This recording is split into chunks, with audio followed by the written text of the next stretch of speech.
anyone. I've always felt responsible for World War II. The first thing I remember liking that liked me back was food. I had a bad puberty. It lasted 17 years.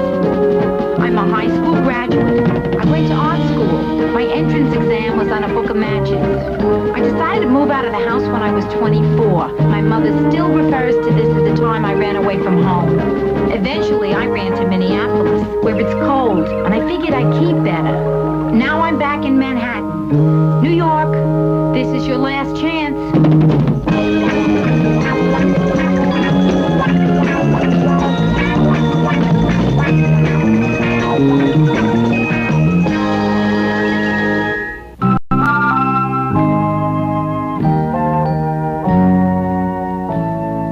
Brenda, I hope your sense of touch is ready to freak out.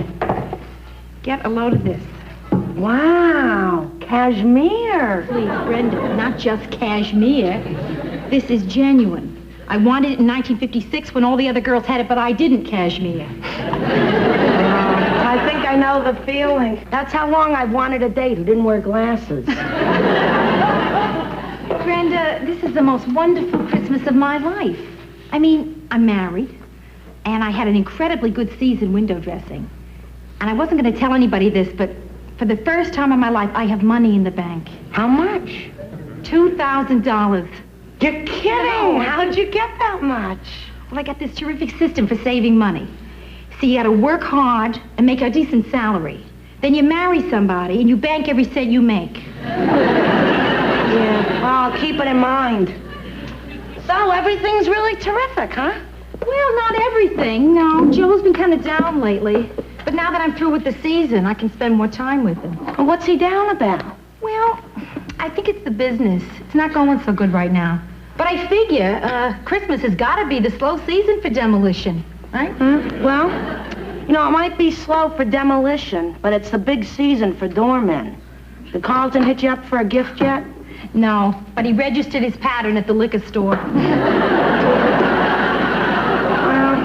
Anyway, we got a bigger problem. Ma, what are we going to get for her? Yeah, boy. Well, she likes pearl necklaces. I know, but that's what Pop gives her every year. You're right. And she already looks like she's been lassoed by Liberace. Hey, I know. Why don't we chip in and buy her a gift certificate for a day at Elizabeth Arden? You mean one of those days where they completely redo you? Yeah. Huh. I wonder what they'll make her into.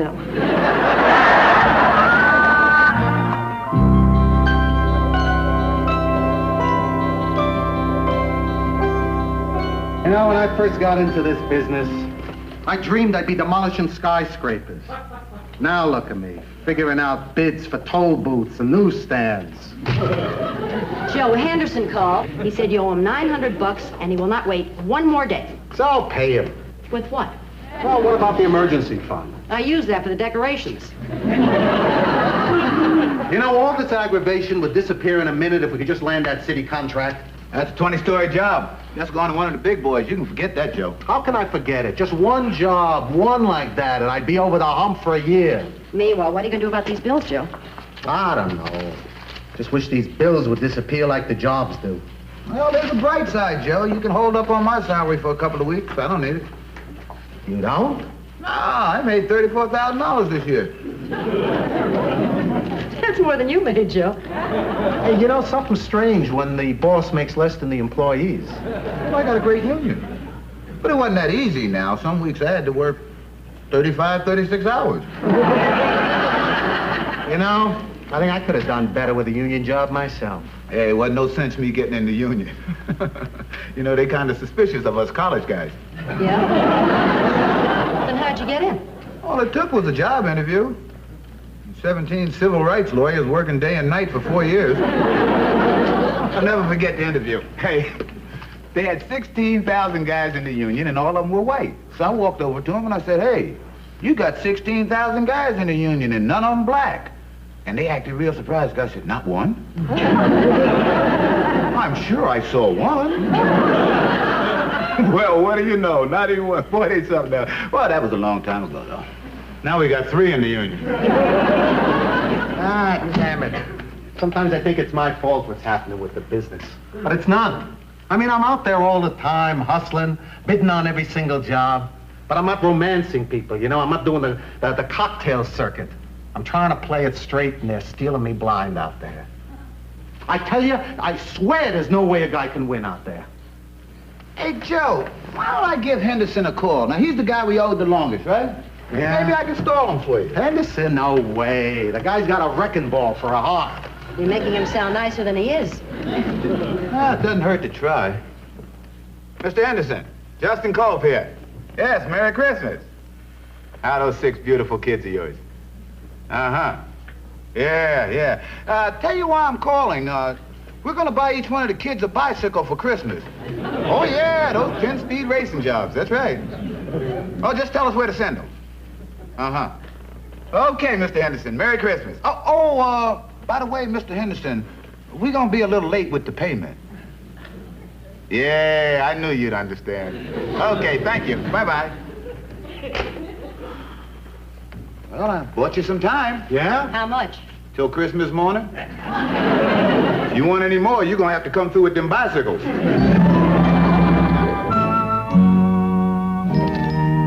These pocket calculators drive me nuts. I can't get this thing to come out straight. The decimal point keeps jumping around. Maybe you got a dumb one. Come on, Joe. Listen, things are bad now, but they're gonna get better. So come on, cheer up, huh? Rhoda, there's an old saying in the demolition business. When things go down, they stay down.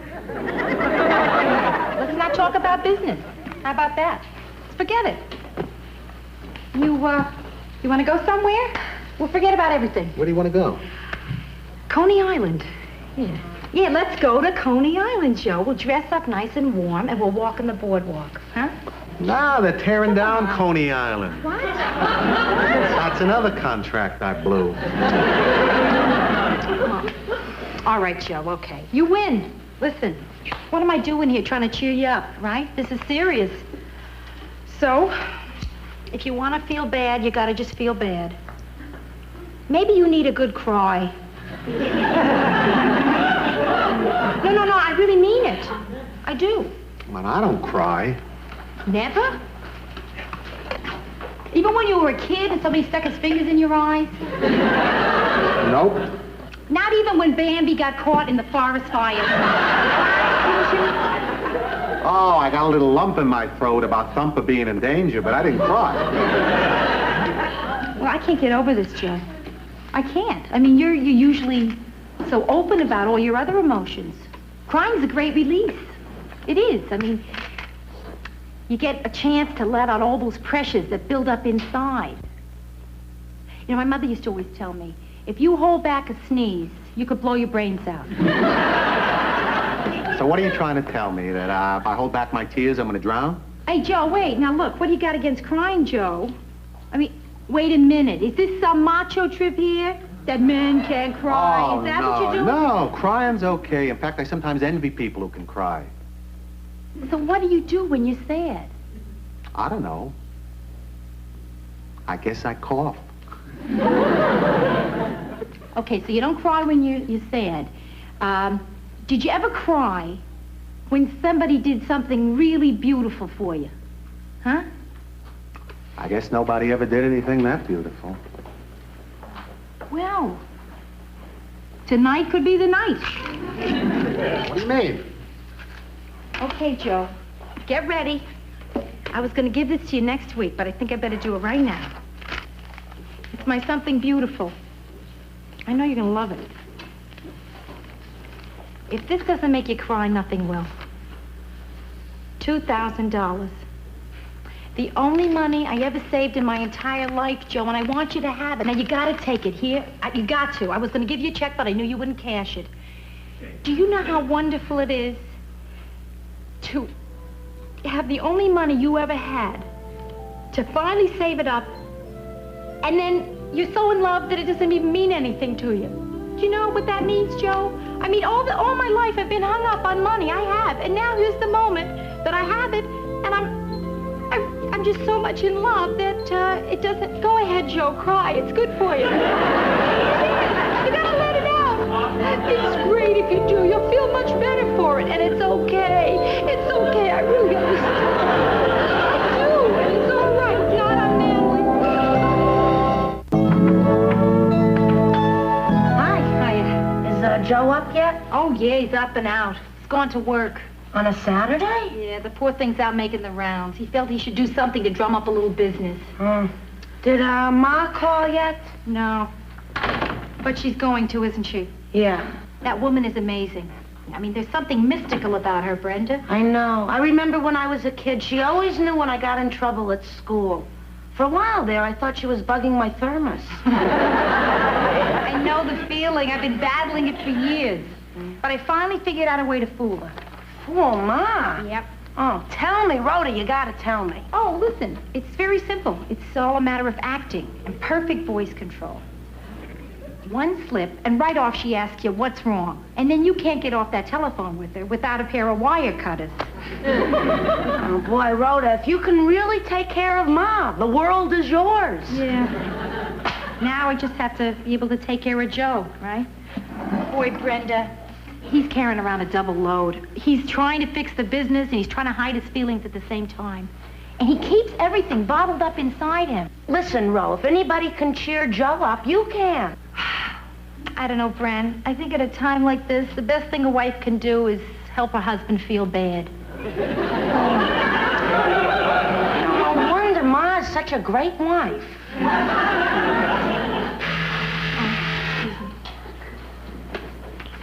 Hello? This is Carlton, your doorman. Yeah, I know. What? I'm just calling to see if you like my gift. What gift? Take a look in the hall. Okay, Carlton, just a minute.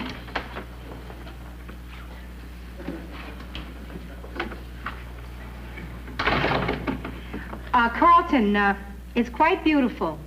Thank you. What is this? Fudge. Fudge.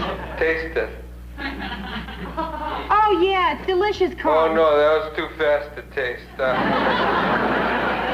not getting off till you try it. I made it myself. It's not bad, Carlton. Good. Tell the people in 4A, they said it made them sick.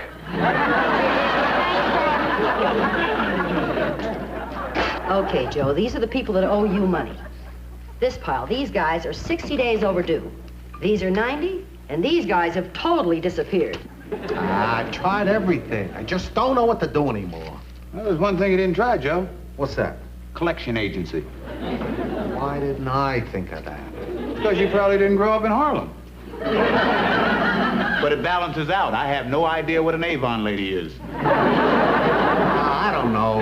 A lot of these guys are my friends. Gentlemen. Charlie Curran. Hi, Joey. Long time no see. How's everything, pal? Well, you know how it is working for the city. I travel around, I look at bids, I give out demolition jobs, you know. Boring. Hey, how's that 20-story job going, Charlie? Oh, I didn't tell you about it. You know, you're not going to believe this, Joey, but the bids on that job are so close. I mean, it's amazing. It's almost my whim who gets it. They're close. You mean we still got a chance? Everybody's got a chance, Joe. Yeah, well, when we're gonna know? You know, it's funny, we've known each other all these years, Joe, and we never really talked. What are you talking about, never talking? No. We talk, Charlie. No. We talk. You missed my point, Joe. I mean, we never talk about the sort of things that you might, want out of life. What are the things that I might, want? Like, what do you want, Joe, out of life? What do I want out of life? What do you want out of life? Tell him what he wants to know. Well, I don't know. I mean, you know, usual stuff. I want my wife and I to have a great marriage. I want my son to turn out right. I want maybe another kid. Keep up my health. How about you, Charlie? Me? I want the biggest Cadillac they make. But that takes cash, Joey. You know what I mean? I mean, that really takes cash. A lot of cash.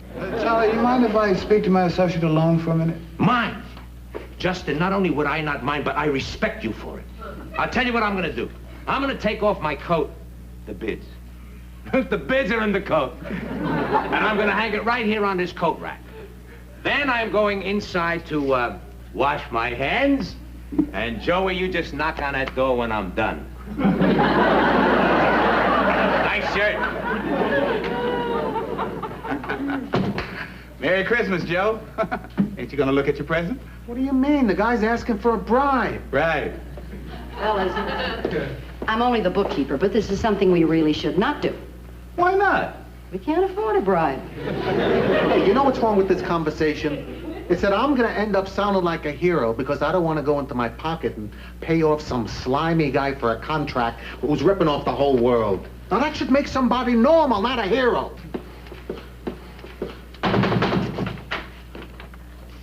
Charlie, I'm not paying you off any bribe.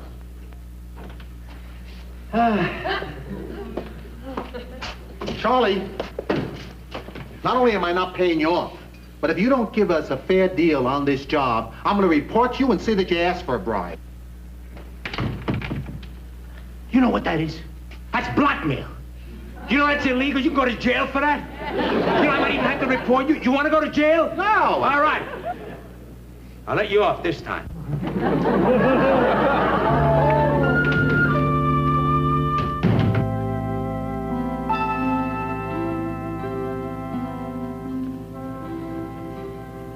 Joe, what time is it anyway? Oh, about 3 o'clock. Joe, funny thing just happened in there. I was lying in bed, you know, half asleep, hugging you. And suddenly I realized you weren't there. I think I'm having an affair with your pillow. Joe, hey, you want some coffee? Nah, just keep me up. Do you want a pillow? Rhoda, why don't you just go back to sleep, huh? Are you crazy? Who sleeps at 3 o'clock in the morning? Don't smile. That damn business is like one big Dempsey dumpster. If anybody's having trouble getting rid of money, they can just stick it into my business.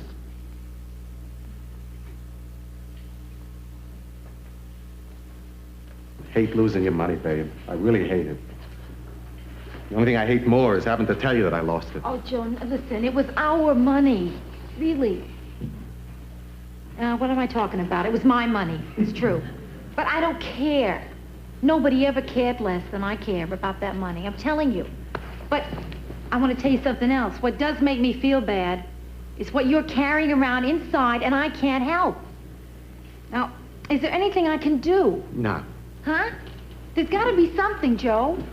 No, there's nothing you can do. Would leaving you alone help? Huh? Am I bugging you right now? You got to give me a hint here, Joe, huh?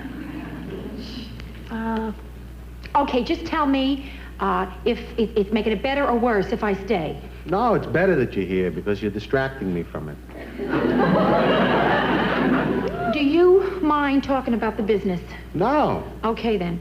Tell me, what's a Dempsey dumpster? Well, it's this big thing, you see, collecting trash. Oh, I always called that Cousin Arthur. Hey, listen, I want to make sure, absolutely certain, that you're not worrying over how I feel about the money. Because I don't care. I really don't care. I never had it, so I don't miss it. I mean, it's like Monopoly money, Joe. And I didn't have enough to buy Boardwalk, so what difference does it make? I'll be okay. What'll be okay? This business, the money thing. But I'm talking about you. Are you going to be okay, huh? Is this terrible what I'm doing? Am I doing exactly the wrong thing here? This is the kind of thing I always screw up, Joe. I mean, I care so much about you feeling bad that I forget you're feeling bad. Joe, have you cried? Oh, don't start with that. No, that's not a good subject for me to talk about right now. I think it's a very good subject for us to both talk about right now. Now listen, you can't go on keeping all this stuff inside of you. It has got to come out somehow.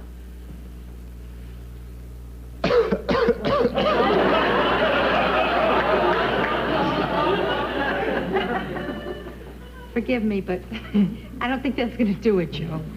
Oh, babe, I'm not asking you to cry. I'm not. But I am asking you to tell me what's really going through your mind, not just what happened. You know? What am I arguing with you for? I mean, this is your specialty. You don't marry Julia Child and then tell her how to cook, right? Right. Okay. Good. Okay. What's really been on my mind is that, well, I'm afraid of losing the business. Now, it's not so much for the money, you understand. I mean, I can always get another job, but you sort of get used to being your own boss. You know, you don't have to take static from anybody. You work a lot of years to get there, and then all of a sudden you walk into an office a little late one time, and you got to sweat because some big shot is looking at his watch. I mean, with your own shop, there's that feeling of it's being yours, you know? It's a feeling of accomplishment. Ah, what the heck. I guess I just got to take what comes. I guess I wasn't good enough because I really think I'm going to lose the business. I guess, and I failed. I guess, I'm sorry. Sorry? Joe. Oh, Joe. Is that a... Hey. No, that's not really. I bet you it is. I'm telling you, I think it is. You think so? Yes, yeah. Let's take a look here.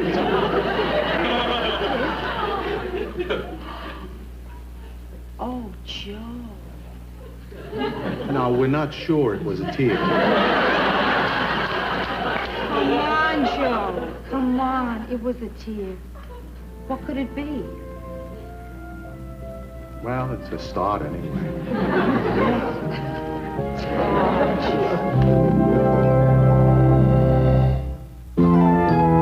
So how did Ma like her day at Elizabeth Arden? Oh, fine.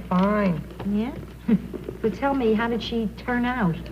Well, she was still Ma, but she looked like somebody shellacked her from head to foot.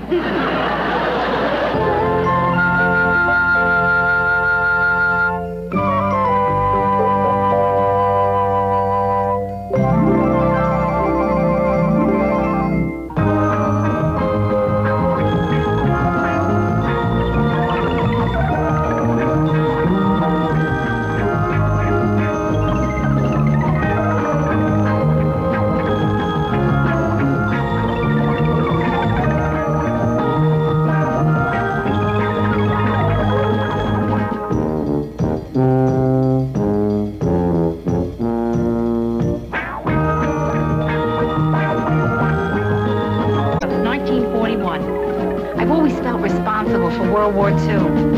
The first thing I remember liking that liked me back was food. I had a bad puberty. It lasted 17 years. I'm a high school graduate. I went to art school. My entrance exam was on a book of matches. I decided to move out of the house when I was 24. My mother still refers to this as the time I ran away from home. Eventually, I ran to Minneapolis, where it's cold, and I figured I'd keep better. Now I'm back in Manhattan. New York, this is your last chance.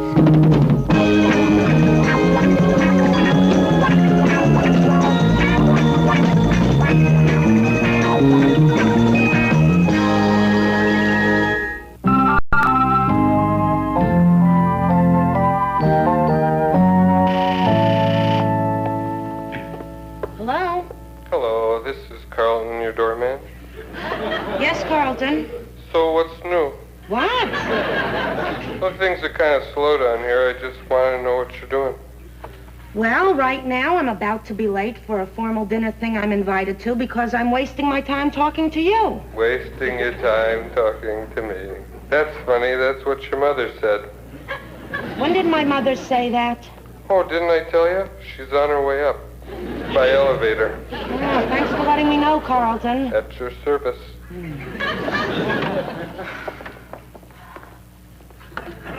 I was in the neighborhood, so I thought I'd drop by. Gee, Ma, I'm going out tonight. It's all right. I'm not here to see you. I'm here to see Rhoda. Well, Ma, why didn't you go upstairs to see her? Because I never intrude on married couples. Get her down here. Ma, I'm late as it is. All right, I understand. I guess I can trudge back through 8 blocks of slush without my galoshes. I'm dialing, Ma. I am dialing. Why didn't you do that to begin with and stop putting me through all this? Hello, Ro? Listen, Ma's here. She wants you to come down. I don't know. I'm just a messenger.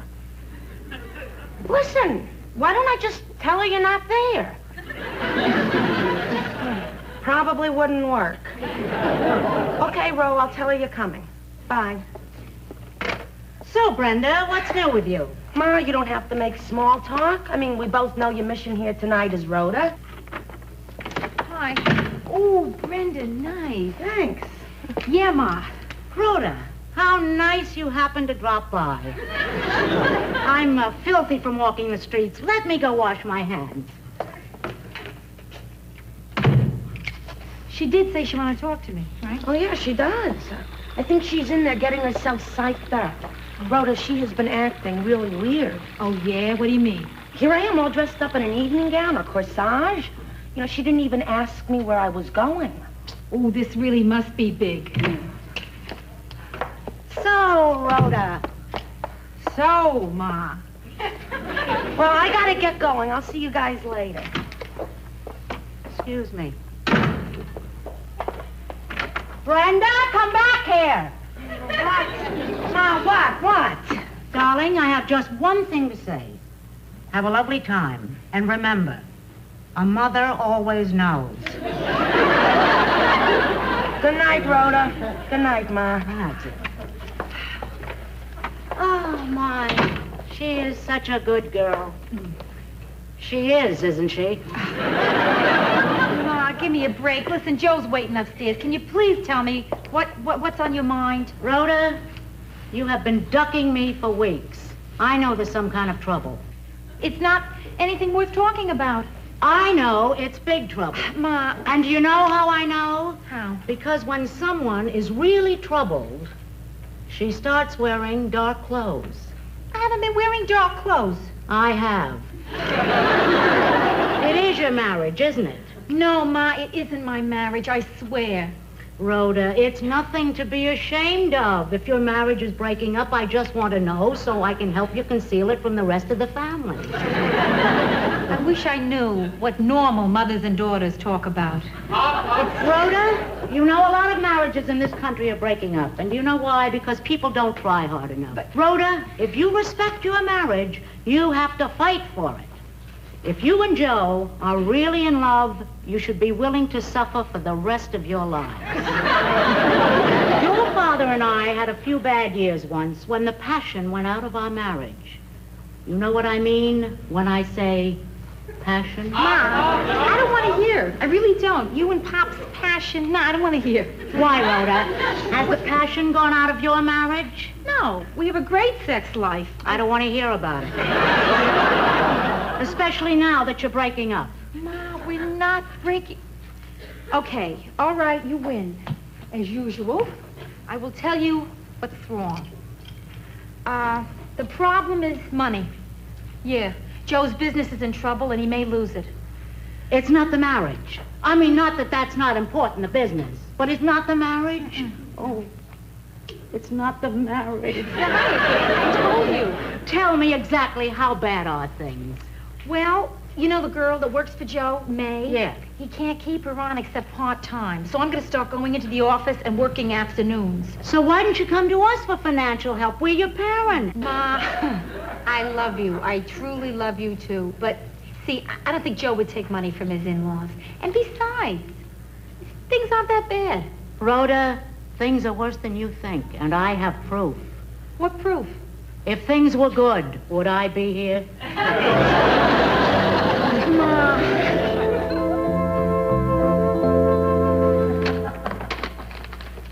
Mr. Gerard, your mail.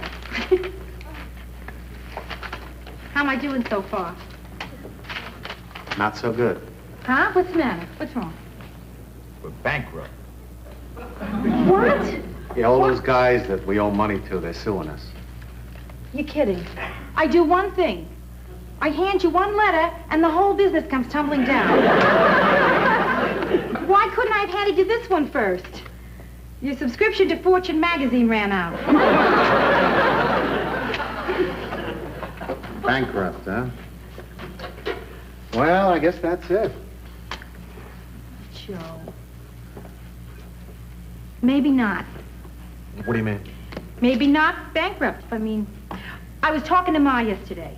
She said if we needed money, she would be anxious. Oh, no. They would love to help us. No. They would, Joe. No.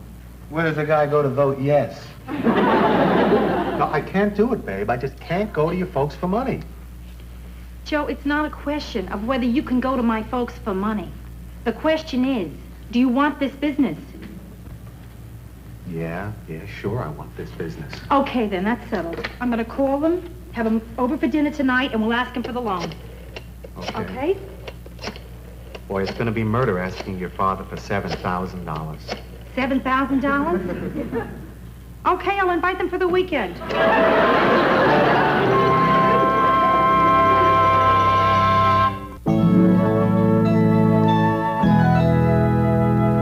Boy, I feel real funny about doing this, babe. Joe, I don't feel so normal myself. Boy, don't things get weird the instant you go to ask somebody for money? I mean, for the first time in my life, I'm worried that my folks won't like what I cook. Of course, the real problem is nobody under 40 knows how to make chicken the way my mother likes it. It's a lost art, kind of like glass blowing. You know? I think it has something to do with the paprika. Oh, there you are. Here. There it goes. All right, yeah, I'm with you. Hi, Ida. Hi, Joe. Hi. There you are. Hi, sweetie. Are we late? No, you right. just first. Hi. Come in. Oh, Hi. Rhoda, I would have had the doorman announce us, but I didn't want to interrupt his practicing. Practicing what? Singing into a brown paper bag.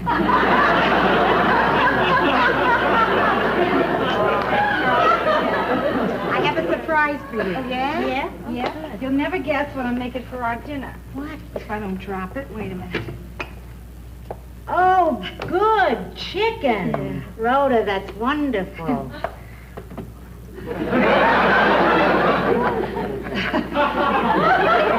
I tell you, Joe, whenever anybody wants to please Ida, that's what they make. You know, in most cultures, the dove is the sign of peace. In our family, it's the chicken. Please, Martin, sit down here. This is a beautiful place. You like it? Look at this carpet. Oh, boy, you did a Yeah, we're beautiful getting it hard. together, Pop. We are. Yeah. So,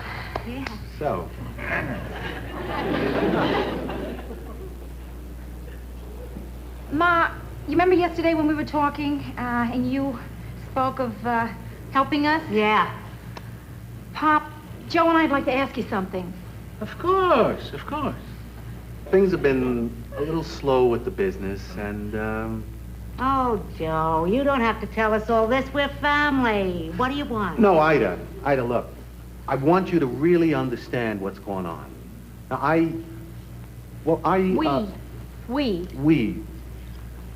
we need $7,000 to get through the next 2 months. That's to pay all the regular bills and, you know. Oh, Joe, listen.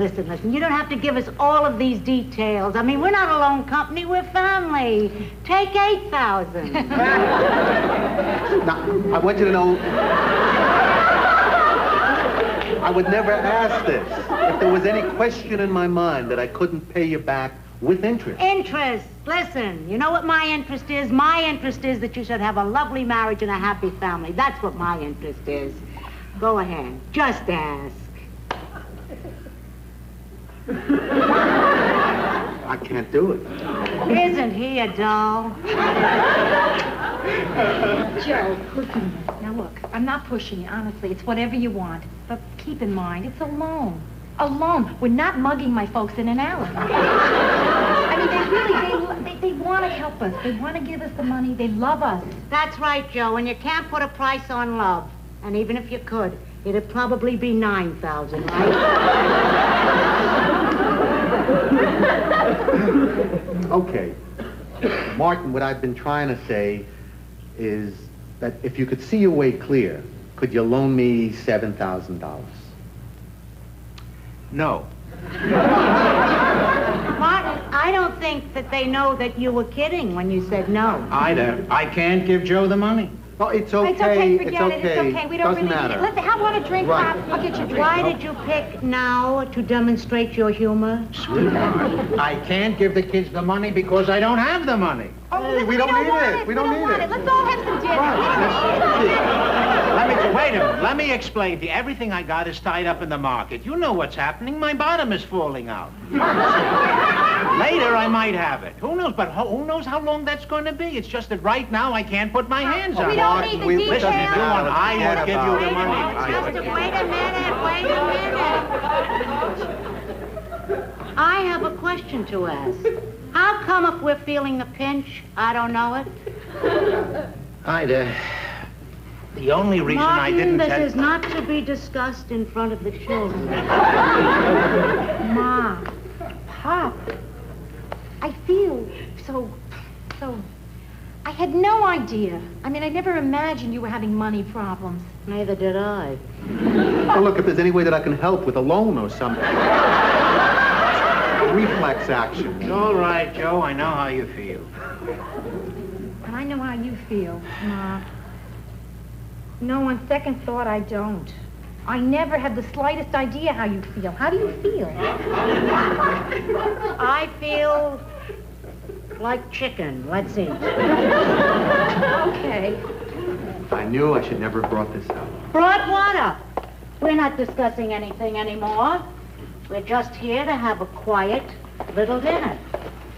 I mean, what's to be gained by dwelling on the fact that you can be married to a man for almost 40 years, share the same closets, sleep in the same bed? It's a simple explanation. Martin, I don't want to talk about any of this until after dinner.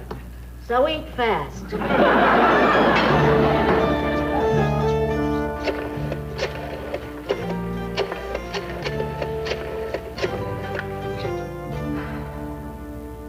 Hello, Ma? This is Brenda. I'm sorry to call so late. What do you mean? I call you a lot. Okay, Ma, the reason why I don't call you more is because you always ask me to explain why I don't call you more. Ma, listen. What I wanted to tell you was, you know that money you and Pop were saving for my wedding? Well, I want you to give it to Rhoda and Joe. Ma, it's no big deal. I'm not wonderful. Ma, I'm not a princess. Ma, I am not an angel from heaven. Ma, I'm not. Things are rough and I just want to help out. Ma, you're praising me too much. I'm not. I am not another Eleanor Roosevelt. Okay, Ma. Okay, good night.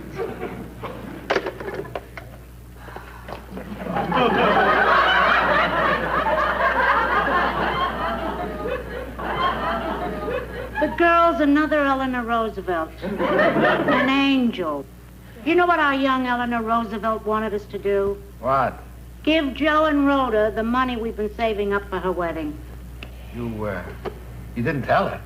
Tell her that we only started saving for her wedding after Rhoda was married. How much is in that account, anyway? $28.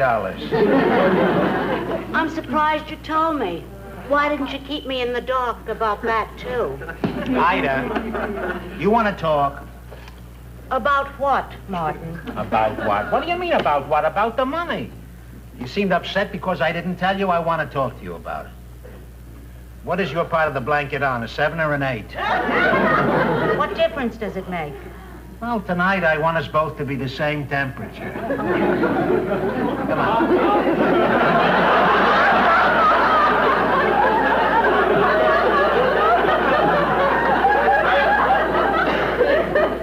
Ida, the reason I didn't tell you was that it's only a temporary setback. We have plenty of money, sweetheart. It's just that everything I have is tied up in the market right now, so it's not worth anything. What you're saying is that we have plenty of money, we just don't have any... Money. Oh, that's a relief. I just feel terrible. I can't help the kids out. Tomorrow morning, Joe has to go in there and close down his business, and there's nothing I can do to help. Hey, it's 11:30. You want to watch Johnny? Not tonight. If you don't mind, Martin, tonight is not the night for me to watch somebody making $3 million a year.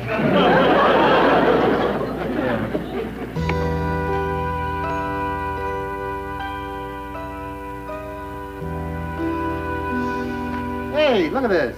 Picture of the first building we ever knocked down, huh? Yeah, sure got a lot easier after we bought that wrecking ball, huh? That's why the for? Hey, Ma! Oh, I thought I had the wrong office. I came to the door and I heard people laughing. Like they had money. Hi, Ida. Hi, Joe. Hi, Ma. Yeah. What are you doing here? I came here to make a little speech. You want me to leave while you talk things over? Gee, I don't know. Who are you? Justin Cope. I used to work here. Oh, well, then you better stay, because what I have to say relates to the business. Of course, there is a personal part, so maybe when I get to the personal, you could, Sure. Rhoda? Yeah. Joe? Justin?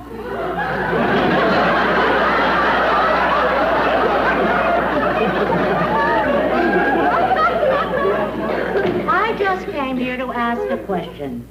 Why is it that you went to your father for money instead of me?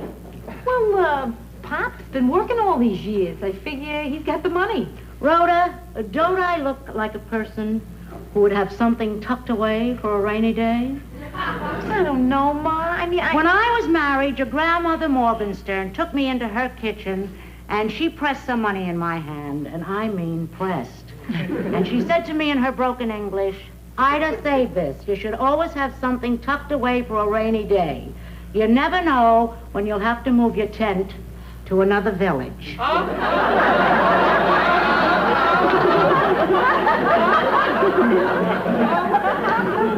Wow, heavy. I didn't mean it literally. I mean, we didn't live in a tent.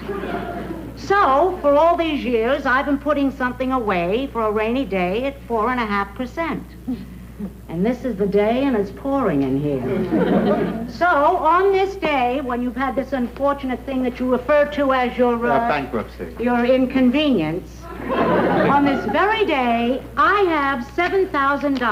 Oh, Ma, that's incredible. That's so sweet. No, we appreciate it, but do. you folks have got to keep it. I Yeah. mean, Martin said the No. other day that- Martin explained the whole thing to me. We have more than enough money. We're just not sure where it is.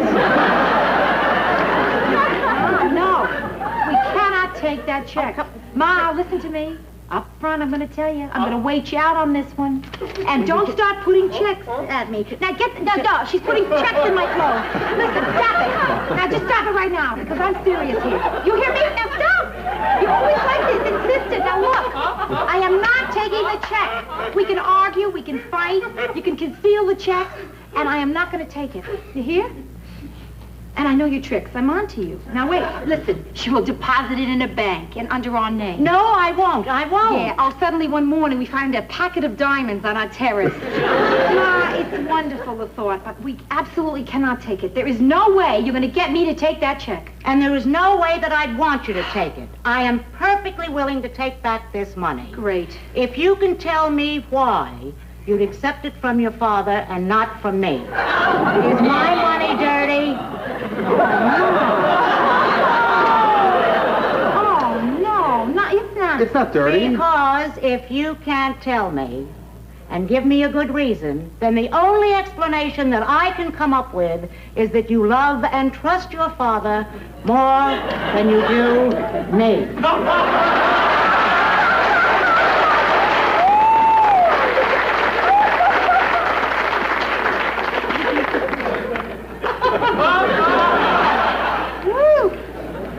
Here, Joe.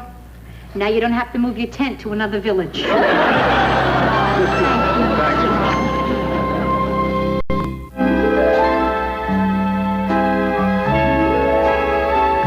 on.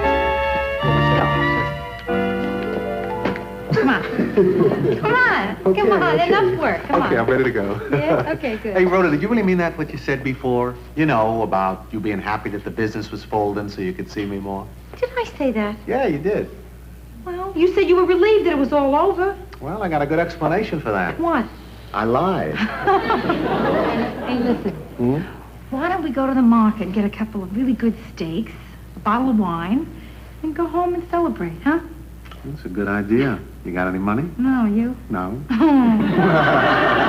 You think the market will cash a check for $7,000? Only if it's for the exact amount of purchase. That's perfect. I'm starved.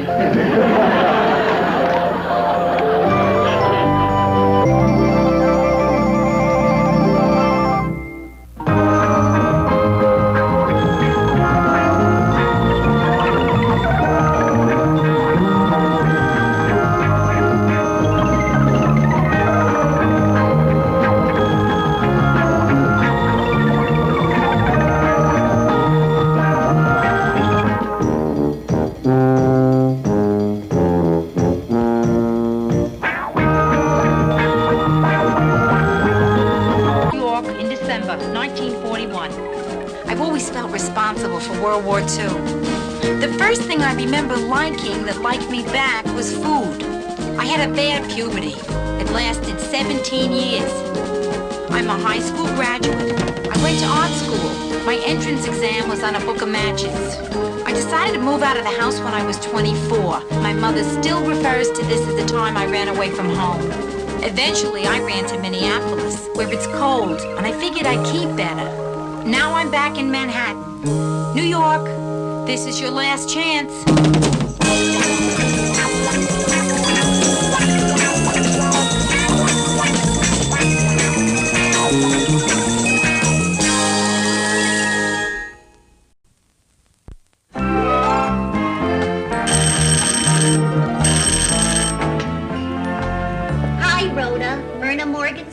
Yeah, Myrna, I know it's you. Well, so many people don't. Come on in. I bet you're surprised to see me, huh? Yeah, a little bit. Well, at your shower, you said to me, why don't you drop by sometime? You know, on the spur of the moment. Uh-huh. But if this is a bad time, maybe I could stop by at another spur of the moment. Oh, no, this is a perfect time. I was just working. Yeah, I'm working on a design for a store window. Oh. But we can talk. Gee, it must be fascinating being a window dresser. You've accomplished so much in your work. I don't seem to accomplish anything in mine. Oh, come on. What are you talking about? You teach high school English. Now, that's got to be very fulfilling. Yeah, but sometimes you wonder as you see them waterbombing Mr. Gunther. Whether Ivanhoe will have any real impact on their lives. Let's sit down. So tell me, where are you teaching? Our old high school. No kidding. Yeah? And guess what? I looked up our old records the other day. I got to see everyone's IQ. And a strange thing, Rhoda, you don't have one. Yeah, I know. Well, I always managed to avoid taking those tests. I mean, I had enough complexes, right? I wish I had your IQ. Yeah. I remember, Myrna, you had one of the highest ones in the whole class. The highest. And I hated it.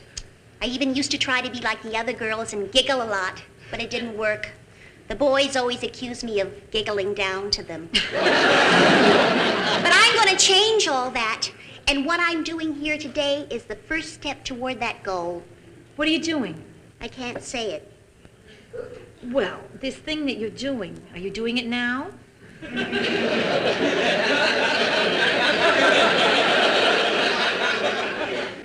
All my life, I've wanted to be the kind of person who could do this without doing this right after. And when I was at your shower and I saw you after so many years, I thought, oh, Rhoda is so self-confident and outgoing and obviously had no problem dating anyone she wanted. Then how come I always ended up with Stephen Schlossberg? But the important thing is, I wanted to be friends with you and I actually did something about it. I'm going to start taking all life has to offer. Do you want to go to the movie sometime? Sure, yeah. And if you really want to grab life by the tail, you could come over here for dinner sometime. When? Gee, that wasn't too pushy, was it? Not at all. Stop it. I'd love to have you for dinner. How about Tuesday night? Great. You're on. Oh, Rhoda, by the way, would you mind if I brought a man? No, not at all. Would you mind getting me one to bring?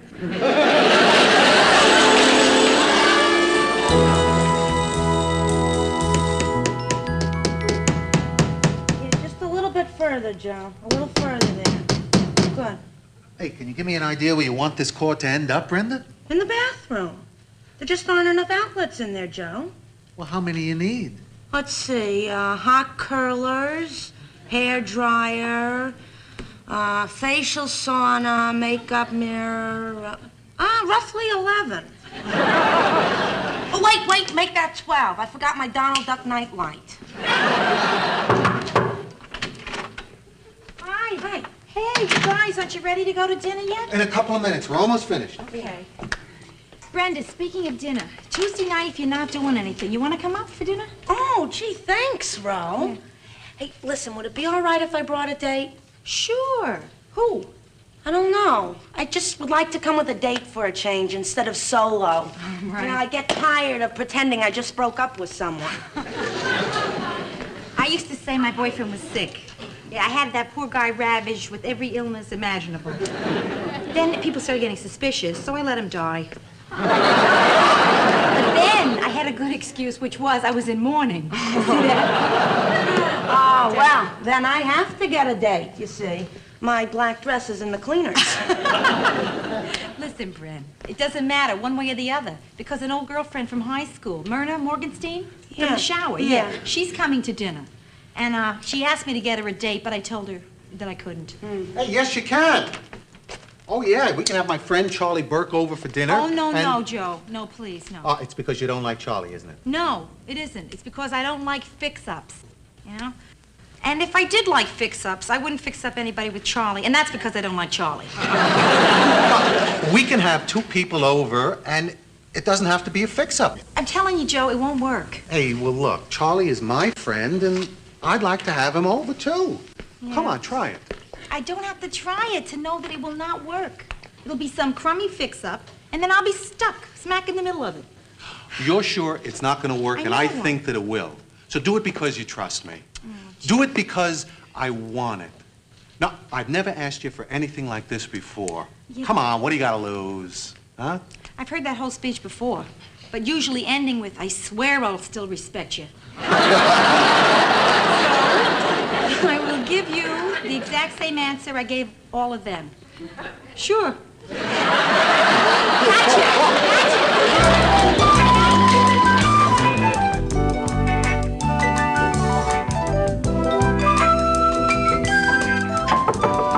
Yeah, just a minute.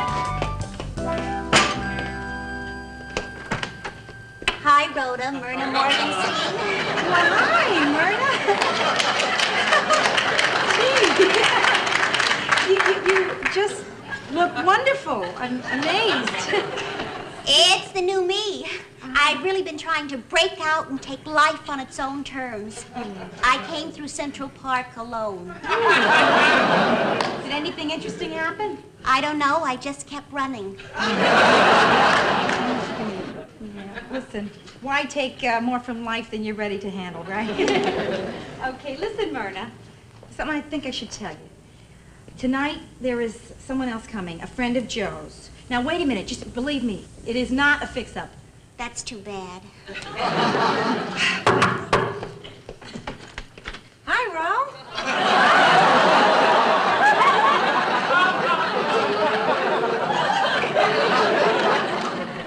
Myrna? Hello, Brenda. Myrna Morgenstein. Yeah. Hey, listen, I thought you were going to bring a date. Oh, I am. Lenny's gonna meet me here. Oh, is he your boyfriend? No. He's just this guy I know from when everyone else falls through. He's a third cousin, and he has this thing about feet. I don't want to go into it. I mean, there's just so much you can say about toes. Yeah, and Lenny said it all. Yes. Yes? Hey. Hiya, Charlie. Hi. Lenny. Rhoda, you look terrific. It's a beautiful thing you're wearing Thank there. you. You know my sister Brenda, don't you? Oh, Brenda. You know what you've got? What? A great face. Well, my body feels a little left out, but my face really thanks you. Hey, I guess you guys have already met, right? No. How you doing? Oh, we rode up in the elevator together. We did? Yeah. Sorry. Happens to me all the time. Oh, to me, too. Last year, I took a 2-week tour of Latin America with 20 people. And as we were leaving for home, 19 of them said, "Do you speak English?" And who might this be? Oh, that's just a friend of Joe's. What's his name? Charlie Burke. And she's? Myrna Morgenstein. She's just a girlfriend of mine. How do you do? Friend, yeah. Is this a fix-up? Huh? I hate fix-ups. So do I. Don't we all? No, Charlie, really. Listen, you gotta understand. Myrna is a friend of mine. I just invited her to dinner. This is not a fix-up, right? Hey. Terrific auburn hair. It's really just red. Auburn. It's auburn and it's terrific. Yours is brown. When you're right, you're right. Gee, Bren, you look great tonight, but Why didn't you wear open-toe shoes? I didn't want to excite everybody before dinner.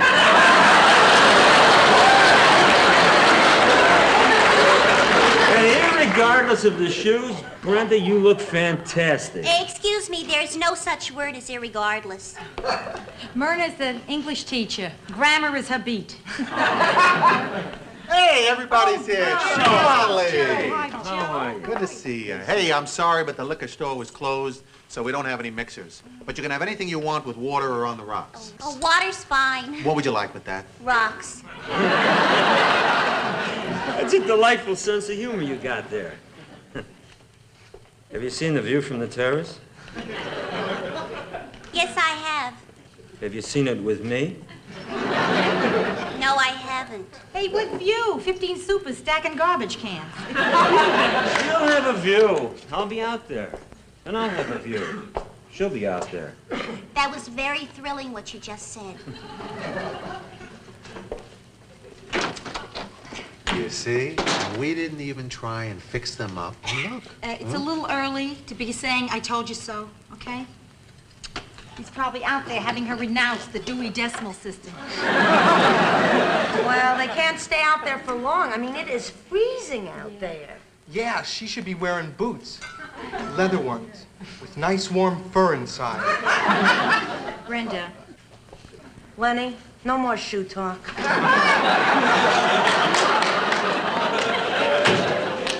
So, listen, Myrna, then what about Thursday night, huh?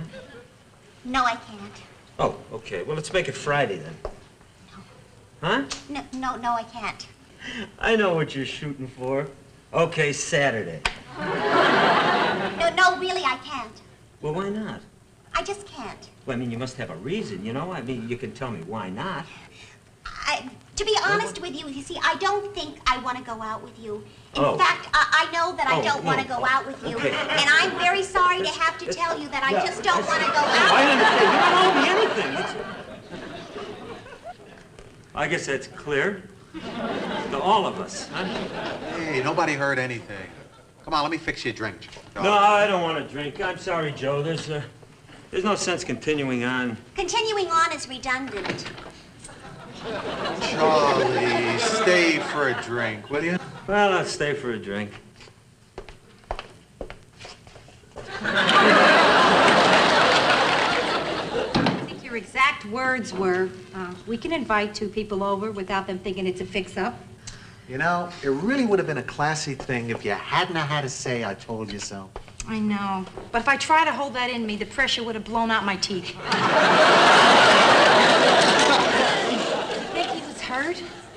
Yeah, sure. He was hurt. I hurt someone?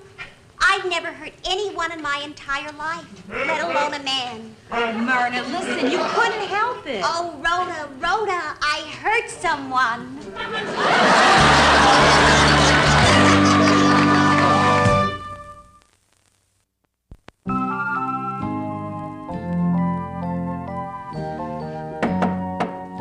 Rhoda? Yeah, it's me. Hi, Bren. Listen, I got so much food left over from last night, I figured maybe you could use some. Right? You make dinner for Lenny or something. Oh, no, not Lenny. Definitely not Lenny. Why? What happened? Well, last night, Myrna, Lenny, and I left your place, and we went down in the elevator together. Yeah, so? Well, so on the 5th floor, Myrna said, would you like to get together for lunch sometime? And on the 4th floor, I said, sure. And on the 3rd floor, she said I meant Lenny. And on the 2nd floor, he said, I'd love to. I got off, and they kept going. As far as I know, they're still riding that elevator off into the sunset. Myrna? Shy little Myrna came on to even shyer Lenny, and it worked? You know, I'm not in love with Lenny or anything, but he was always there to fall back on, and now he isn't. Do you know what this means, Rhoda? I'm working without a net. I'm sorry. I really am. I mean, you feel awful, huh? No, I feel anger. Lots of anger. I mean, how could he go with her? The one person you figure you're safe with is Lenny. You go someplace with a Lenny, you come home with a Lenny. You don't lose Lenny's. I can't figure how it happens. I mean, Myrna doesn't exactly come on strong. Oh, well, that's her style. She plied him with her grammar. She flaunted her timidity. I didn't have a chance. You know, Ro, if you hadn't gone to high school with her, none of this would have happened. Oh, now just wait a minute. Wait a second. Don't go blaming me for this. I was a poor innocent person sitting in my apartment when this little red-headed girl comes in and asks to be my friend. Oh, well, you should have said no. Yes, I should have said no. But Ma brainwashed me to obey all short people. Yes. Yes, this is Carlton, your doorman. Hello, Carlton. Is your sister there by any chance? Yeah, how'd you know? Well, about 5 minutes ago, she asked me to get her cab, and I did, and it's here now. Oh, well, just a second. Where you headed, Ro? Downtown. Can I give you a lift? Yeah. Good. I'll drop you. I'm continuing on my mercy missions. I gotta go down and see Charlie, see how he's feeling about what happened last night. Yeah, Carlton? Yeah, this is Carlton, your doorman. Uh-huh, yeah. Look, Carlton, tell the cabbie I'll be down like a couple of minutes, and would he please wait? Oh, yeah, he won't mind. I invited him in. We're just sitting here socializing. On second thought, we'll take the subway. I think that's wise.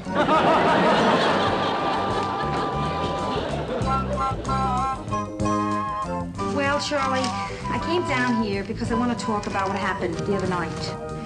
Listen, no problem. Just forget it. It's like water off a duck's back. Why did she say no? What reason could she possibly have?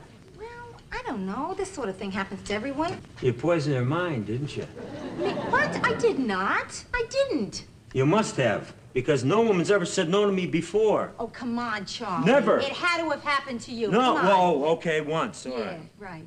But that didn't even bother me. Why not? The girl was Elizabeth Taylor. You asked Elizabeth Taylor out? Yeah. Saw her in a restaurant. Yeah. We were making eye contact. A lot of eye contact. Mm-hmm. She has violet eyes, you know. Yeah, I heard that, yeah. So finally I figured, so what? So she's a big movie star and I'm just a regular guy. She has urges too. So I walked across that room, and let me tell you, it was the longest walk of my life. Then I said, Miss Taylor, my name is Charlie, and I think we both have the same thing on our minds. I'm gonna get your coat now, and I'm gonna walk you out of this place. What did she say? She didn't say anything. But Eddie Fisher told me to get lost.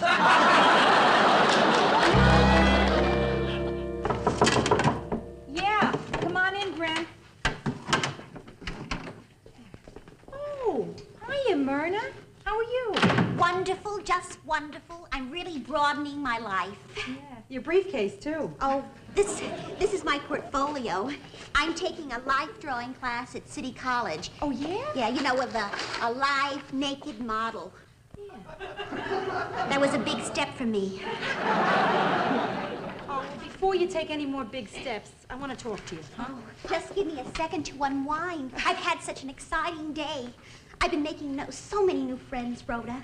We go out after class for coffee. We talk about art, music, diaper rash. A lot of them are married. I see. Look, Myrna, we don't have a lot of time because I don't think you're going to want to hang around here. See, Charlie and Joe are out playing basketball. They'll come walking in here any minute. Oh, I don't mind. I mean, if I started avoiding every man I turned down, I'd just be avoiding Charlie. You know, he's the first date I ever turned down. He was your first? I could never say no to anyone who was nice enough to ask me out. Oh, Myrna, scoot over. Listen to me. I know how you feel. And I know how sensitive you are. I know it. And that's what makes it so tough. But sometimes, you know, sensitive people are insensitive to others. And here's the flash. You want to know what I found out? Yeah. Charlie has feelings, too. Oh, come on. Hiya, babe. Hi. Did the Knicks call? What? I thought they might have heard about that jump shot I just made. Hello, Charlie. I have to go. Yes, maybe I should too. Well, one of us better go first because we're not going together. Okay, you go. I'll stay. No, maybe we both should stay because according to Rhoda, you got the wrong idea about the other night. Maybe I did, maybe I didn't. What idea did you get? That you're nuts. I mean, you didn't go out with me, and we both know why. Oh, well, wait a minute. Just a second here. Myrna, did I ever say one word to you against Charlie? Charlie, Rhoda wouldn't do a thing like that. Well, then why wouldn't she go out with me? I'll tell you.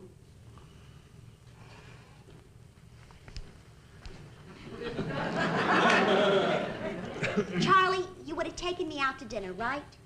Yeah, sure, I'd spring for dinner. And you would have been charming and funny and complimentary. You would have made a pass, and I would have been afraid you'd think I was a square, so I would have accepted. You busy Thursday?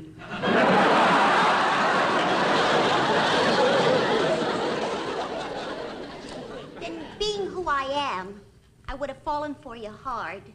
And would you call again? Would you? Sure, he'd call again. He would call. I would. Okay. Then we'd start to see each other. And after 3 or 4 weeks, we'd be a thing. Yeah, for 4 weeks. Maybe you'd come up to school to pick me up Where's your school? in the Bronx. No, meet me downtown. Okay. See? There I am, running out of the school, getting into the subway, roaring into the city, dashing up your steps, saying, Charlie, I'm here. And what would everybody be saying then, Rhoda? Hey, what do you think about Myrna and Charlie? I hear she's running up the steps and everything. See, the whole world's talking about us here, Myrna. See? Then a few months go by, and one night I can't hold it any longer, and I say, I love you, Charlie. Hey, wait, we don't have to talk about that now. I know, I just wanted to say it. I've never said it. Well, Let us say it.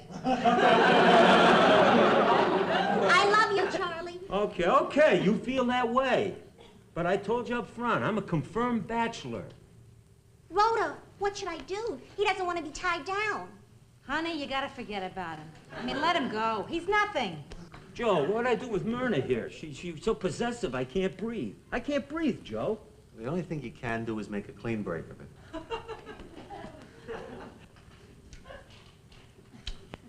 Myrna, I've been a bachelor all my life.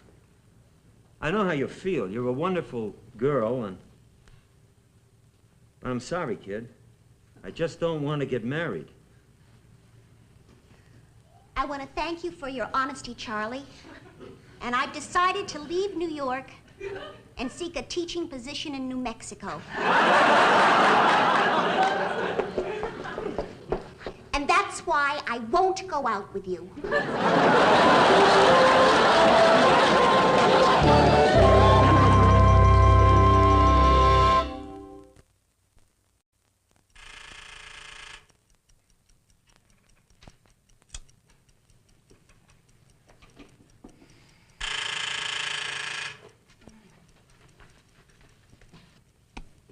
What is it, Carlton? This is Carlton, your doorman.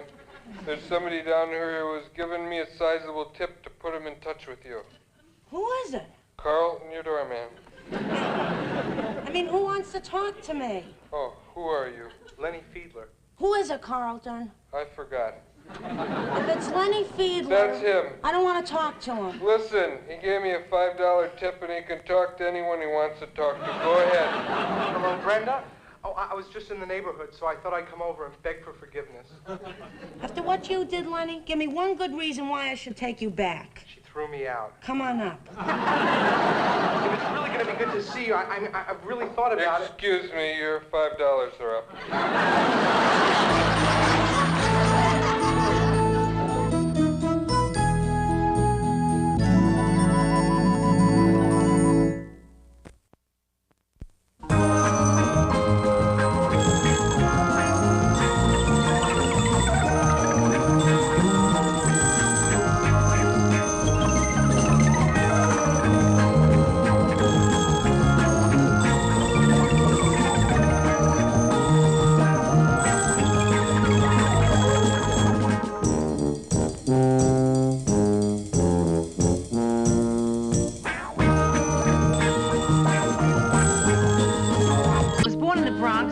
York in December 1941. I've always felt responsible for World War II. The first thing I remember liking that liked me back was food. I had a bad puberty. It lasted 17 years. I'm a high school graduate. I went to art school. My entrance exam was on a book of matches. I decided to move out of the house when I was 24. My mother still refers to this as the time I ran away from home. Eventually, I ran to Minneapolis, where it's cold, and I figured I'd keep better. Now I'm back in Manhattan. New York, this is your last chance.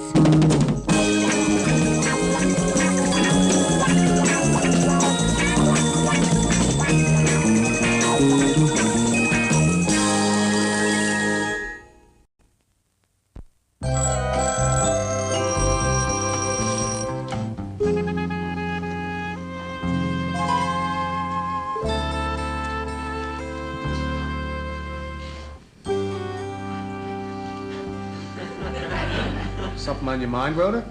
No, nothing. What could be on my mind? I just woke up. What are you going back to your exercises? Something's obviously on my mind.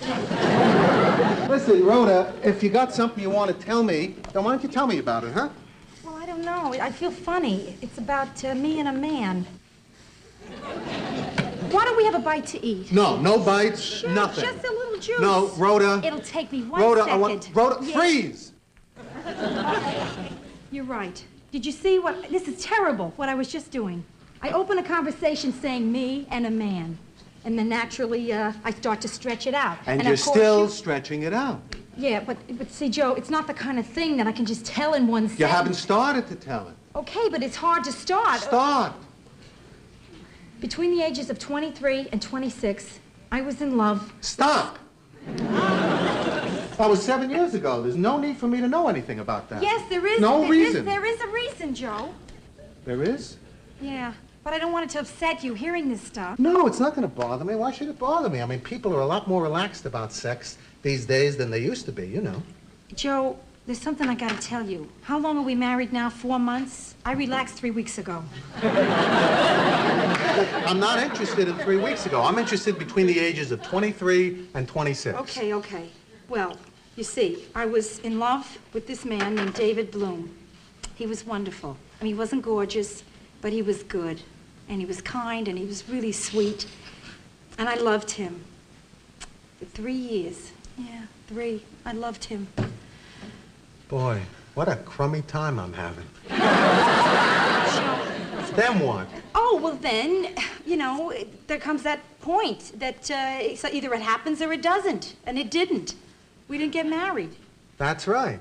You guys didn't, and we did. Right. So I don't see why we have to spend part of our marriage talking about David Bloom. Because David just recently called my mother looking for me. Yeah, I mean, he knew I'd moved back to New York, but he didn't know where I was living. So he called her, and he would really like to see me. Now, I don't know whether I'm going to see him or not. What do you think? Well, the way I see it, it's like this. I have two choices here. Either I do the reasonable, mature thing, or I'm honest. Listen, do whatever you have to do. But, Joe... I'll get it. Oh, no, I'll get it. I will get it. Just sit down, relax. You were exercising. Hello? Oh, hiya, Ma. It's Ma, Joe. You're kidding. David called again? Okay, well, if he's going to call you back, tell him, yeah. Bye, Ma. Joe? Yeah? I got a date Friday night.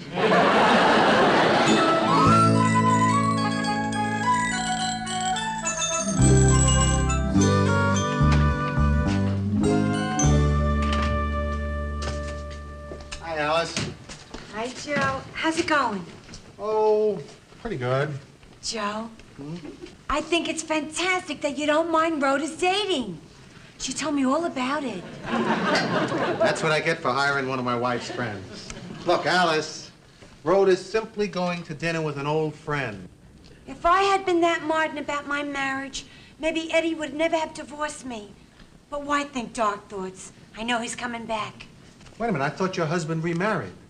I know a lot of people would have given up when that happened. But not me, Joe. Because I know that someday he's going to walk in that door with a can of tuna fish and ask me to make my tuna casserole. I'll just act like nothing's happened. I won't even ask him what kept him. I'll hand his key and the lock. Wait a minute. Alice, what are you talking about, key in the lock? You moved since your divorce. I changed my door, but I kept my lock. I know he's out there, Joe. He just had to get a few wild oats out of his system. I mean, it's only been 3 years. Maybe that's him now. Joe, come in. Oh, Brenda. Hi, Bren. Hi. So, Alice, how do you like your new job? Oh, it's okay. Oh, I love it. Oh, Bren, what's going on? Well, I need this letter of recommendation for a job I'm applying for that I'm not going to get. And it's at this very classy bank on Fifth Avenue. You know, they don't even put chains on their pens. Anyway, I thought maybe you could write this letter of recommendation for me. Oh, sure. Why don't you sit down, type out anything you want, and I'll sign it for you, okay? Okay, great. You know, I would have written it at the bank, but I couldn't find a pen. So, listen, Brenda, are you busy tonight? Oh, yeah, kind of. Got a date. Oh, yeah? Who with? Rhoda. I'm going with her to meet David. Oh, you're going with her. Of course, of course. You probably knew him back then, too, didn't you? Oh, sure. You know, I even had a semi-crush on him. You did? Mm-hmm. Oh. Tell me, what's the guy like, anyway? Huh? Oh, I don't know, Joe. I mean, he was an older guy. Yeah, but you were a kid then, and to a kid, everybody looks older. Oh, no, not David. David always looked old. I'm not old. He always looked 37. Joe, you're not nervous about this thing, are you? Oh, no. Yeah, well, you shouldn't be, you know. No, I'm not. I mean it. I mean, you are terrific. Hey, Joe, don't do my number on yourself. I mean, you are terrific. Come on. You want me to write one of these letters for you? To whom it may concern, Joe is aces. You're sweet. Let me hear your letter about yourself. All right. Brenda Morgenstern is one of the pleasantest Rhodes Scholars I've ever met. Though busy nights in her laboratory, she still finds time during the day to continue her hobby, translating French literature into Russian. And she dates as often as she likes. Brenda, nobody's going to believe that. Yeah, you're right. I'll take out that dating part.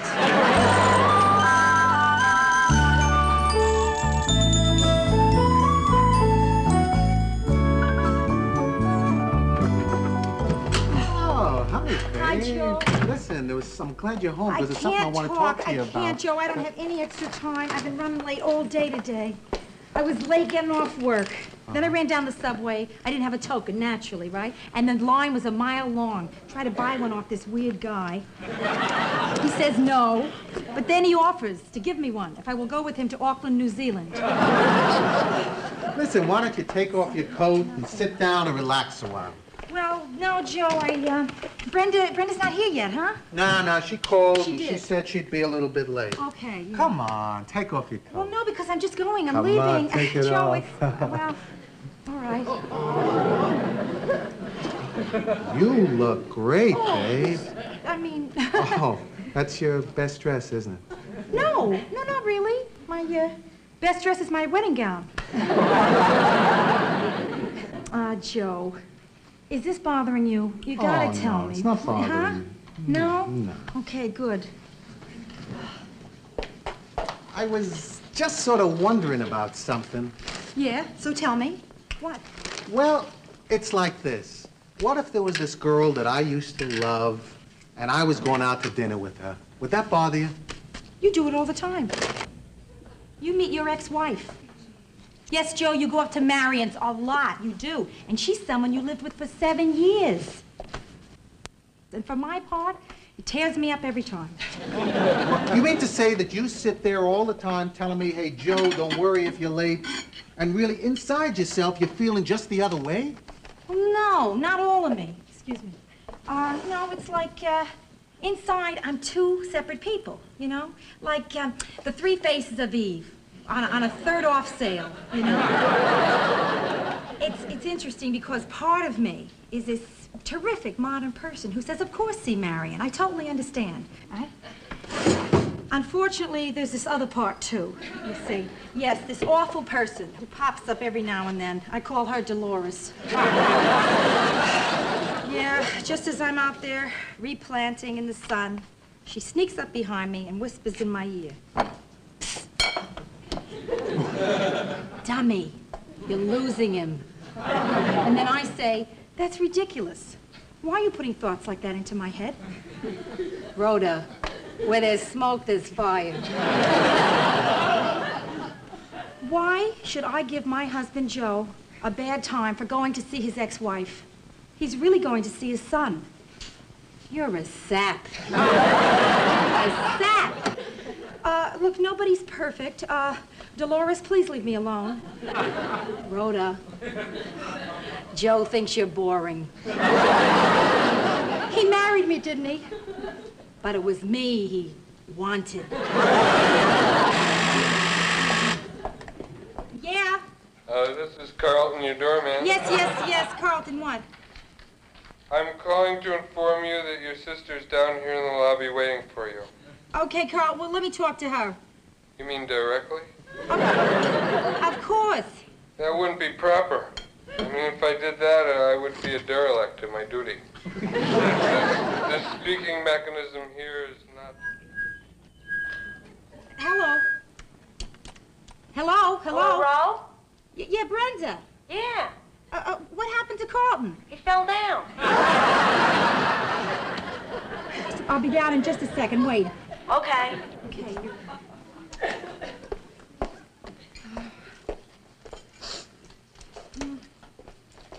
Okay, Joe, I guess this is it, huh? Yeah, I guess so. Joe, let's not let things like this worry us, huh? I mean, we know we both love each other. Right. Oh, one more thing. Yeah. Rhoda, before you go on your date, will you do me a favor? Sure. Leave Dolores here.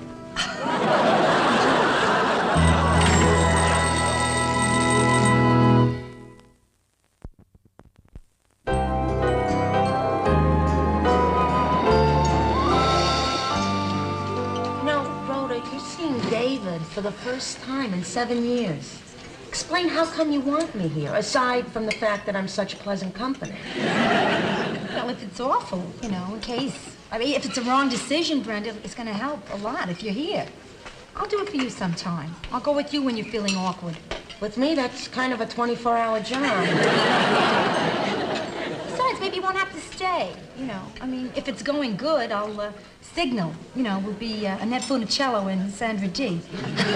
I'll knock over the salt shaker and then toss some over my shoulder, and then you'll know to make an excuse and leave. All right? Okay, it's a deal. Sounds good. Woo.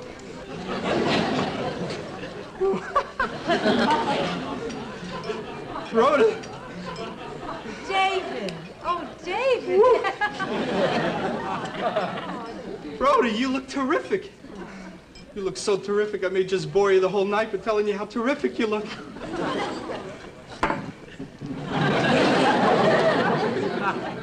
Brenda, is that you? So you're gonna stay and have dinner with us, huh?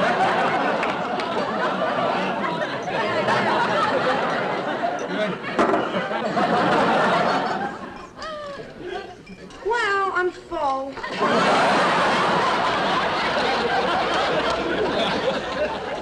I'll see you guys later. Oh, yeah? It was nice seeing you. You really have to leave? Yeah, you know, me, my whims. Bye-bye. You used to do that signal with sugar. These days, it's too expensive. Rhoda, this is gonna be the most The longest dinner in history. We got 7 years of our lives to tell each other. I know, yeah. You go first. Okay. I'm married. Now you go. You're married, that's why I'm here. The second I heard you were married, I had this crazy idea in my head that you were the one person in the world I had to talk to. See, I'm thinking of getting married myself. Yeah, I got myself a girl and everything. But I was thinking, Rhoda, I wanted to ask you, what's it like? Oh, boy, that's a tough question, David. I mean, marriage is different things to different people. To me, it's the knowledge that in my whole life, I'll never have to take another summer next. No, David, you're thinking about getting married. What else? What are you afraid of? I don't know. I just don't know if it's the right thing for me to do to get married now. I mean, for the first time in my life, I'm almost as old as I look. You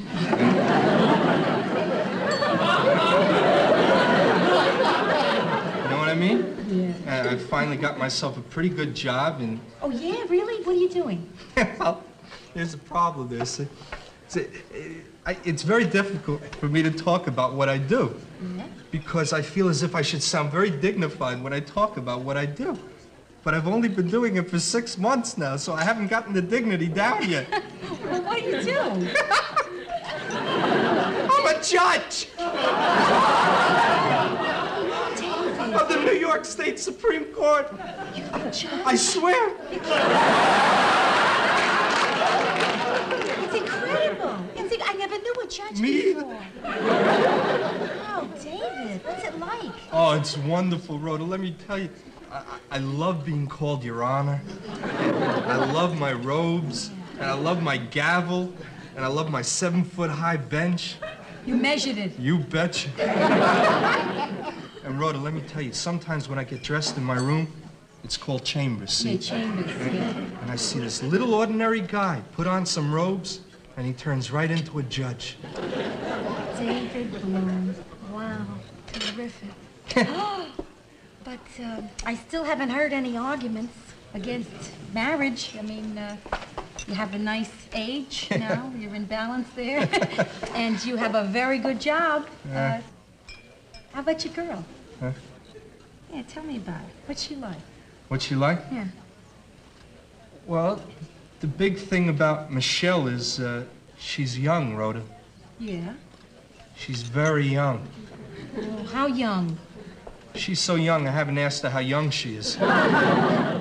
David, listen, I gotta tell you straight out, I don't think your decision could possibly rest on the girl's age. I mean, there's a very basic question here.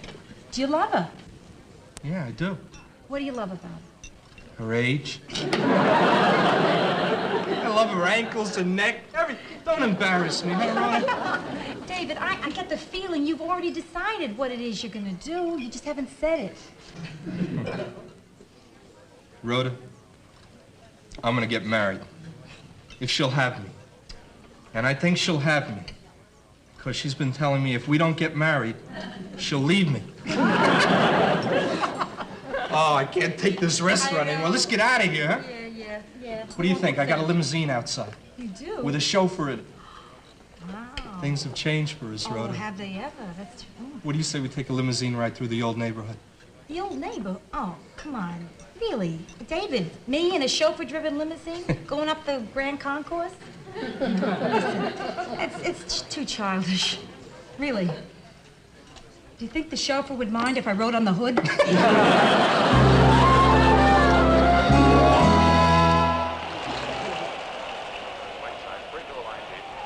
to force it into Smith.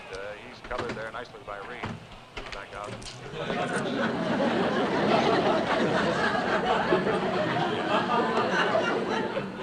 And that 24-second clock. Out of Harrison. Hello, Joe. Hi,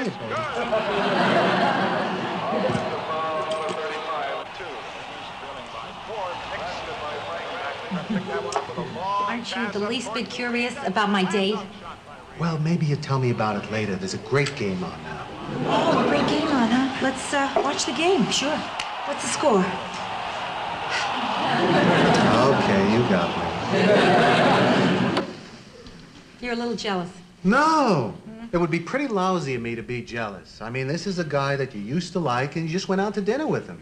It's not like you're having an affair or anything, you know. Joe, this is so terrific. It's so adult of you. I mean, you're not even jealous. I mean, it's really wonderful for our marriage. I feel so crummy. Well, now, you gotta see what's going on here, Joe. I came in at midnight from a date with another man. Could you give me a little jealousy? Do you know what's at stake here? The presence of the sickness of jealousy in a marriage. An American tradition. No, I mean, I feel terrific. I'm sorry, but I just feel great about the way I'm reacting. I'm really happy about it. I want you to be happy about it, too. How can you be totally not jealous? Because I know you're crazy about me. Aha! Now I understand. You found my diary. No, come on. You know what I'm saying. Yeah, I do. So tell me, what was he like? How did he turn out? He's a judge.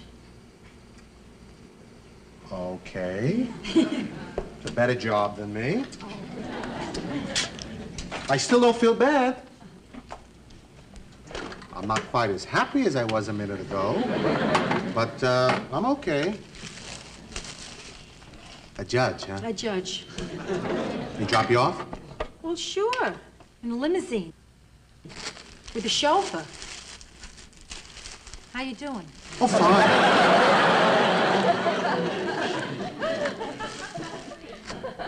Want something to eat? Oh, no, thanks. Sure? Yeah. Okay. Wait a minute. If you just ate, how come you're hungry? Oh, we didn't have any food. No, after Brenda left, why, we started talking about the old days, you know, and the time just flew. We wound up in the Bronx. Now, wait a minute. Brenda left. Yeah. And you didn't eat? Right. All right. I still don't feel jealous. I'm very depressed. My will to live isn't quite what it was an hour ago. But, no, I'm okay. So, tell me, how do you feel about him after not seeing him all these years? Joe, I love him. Oh, and you will, too. I am so glad tonight happened, Joe. I gotta tell you, because it proved to me something I'd always hoped, that when you've once loved somebody, you always love them, in a way. Do you know what I mean? Like, for instance, I want that to be true, see, Joe, because it would be terrible if it wasn't.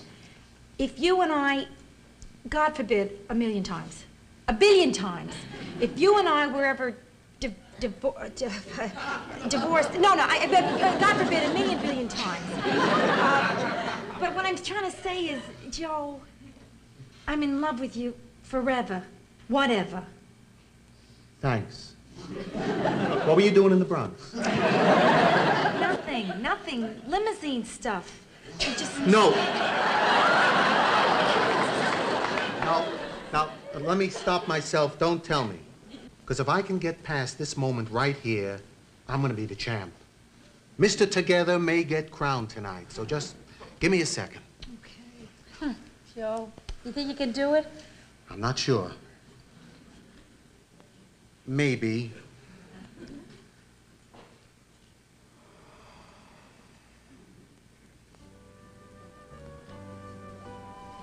You did it? Yeah. Oh, congratulations. Hey, champ, let's go to bed.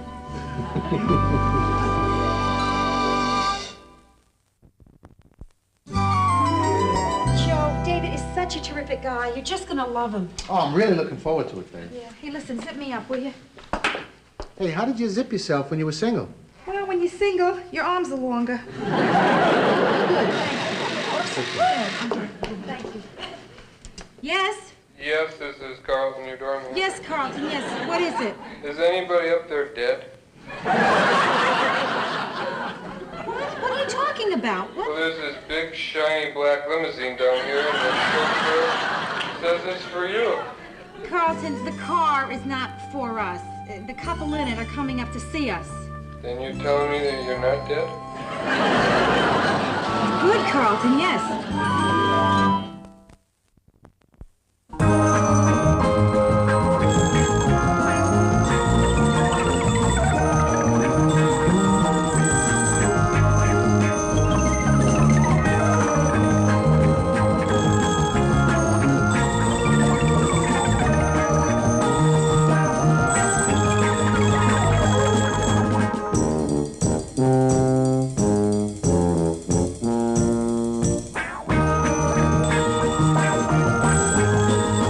September 1941.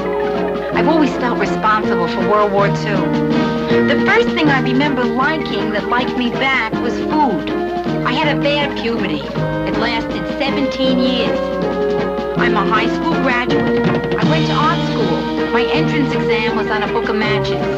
I decided to move out of the house when I was 24. My mother still refers to this as the time I ran away from home. Eventually, I ran to Minneapolis, where it's cold, and I figured I'd keep better. Now I'm back in Manhattan. New York, this is your last chance.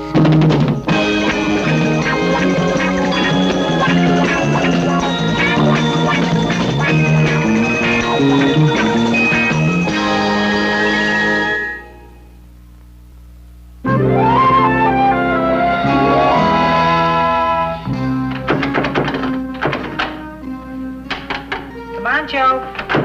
Come on, please. A minute. It's all yours. Oh, thank you. Well, thank you. Thank you. My hand was wet. If you hadn't barricaded yourself in the bathroom, I would have been able to get to a towel, and to my makeup, and to my job on time. Hey, I'm sorry. Joe, why do you lock the door? I mean, what do you think I'm going to do? Run in and squeeze your toothpaste in the middle? Boy, I'm late. Big Ed's going to be furious. Who's Big Ed? Oh, he's this guy I'm doing window displays for. He owns a shop for men, you know, resort wear for the hard to fit and the difficult to get through a doorway. It's named Portleys of Call. Should I shave or not? Huh? It's my Saturday morning problem, you know? Huh. I don't want to look grubby just in case the guys decide they want to go afterwards and grab some lunch. Yeah. So shave. Yeah, but if I shave now, and then you and I decide that we want to go out and have some dinner tonight or something, then I'll have to shave again. So don't shave. Yeah, you're probably right. I won't shave until tonight. Rhoda, have you been in my drawer? Only up to my wrist. Yeah. Makes it easier putting away laundry. Yeah, well, you mixed up my socks. So how about if you just leave my stuff on the bed, and I'll pick it up for myself and put it away, okay? Okay. Hey, what's with you, Joe? I mean, first you lock me out of the bathroom, then you don't want me in your drawer. Are there certain areas of the room you would like to rope off? Hey, you don't have to be huffy. Huffy. I am just used to having my own space, okay? Okay. Now, look, I'm sorry that any of this came up. No, really. In the future, I'm going to make every effort to try not to lock the bathroom door. And you can feel free to rummage in my sock drawer anytime your little heart desires. Listen, don't be sorry, Joe. It's good that you tell me the things that bother you. Just so one of those things isn't me. Yeah, you better get going. Yeah, right. Listen, I'll be home about 3. How about you? Yeah, I should be home by then. You got anything to do for the rest of the afternoon? No, you? No. On second thought, why don't you shave? Good idea.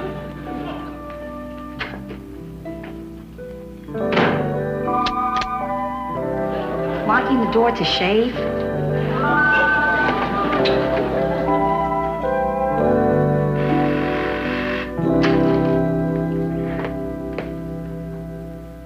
This is Carlton, your doorman. Wait a minute. This is Carlton, your doorman. I know, Carlton. I was just making a little joke. Please don't do that. I'm walking a very thin line down here. A thin, wavy line. Yeah, listen, your sister Brenda wants permission to pick your mail up. Is it okay with you?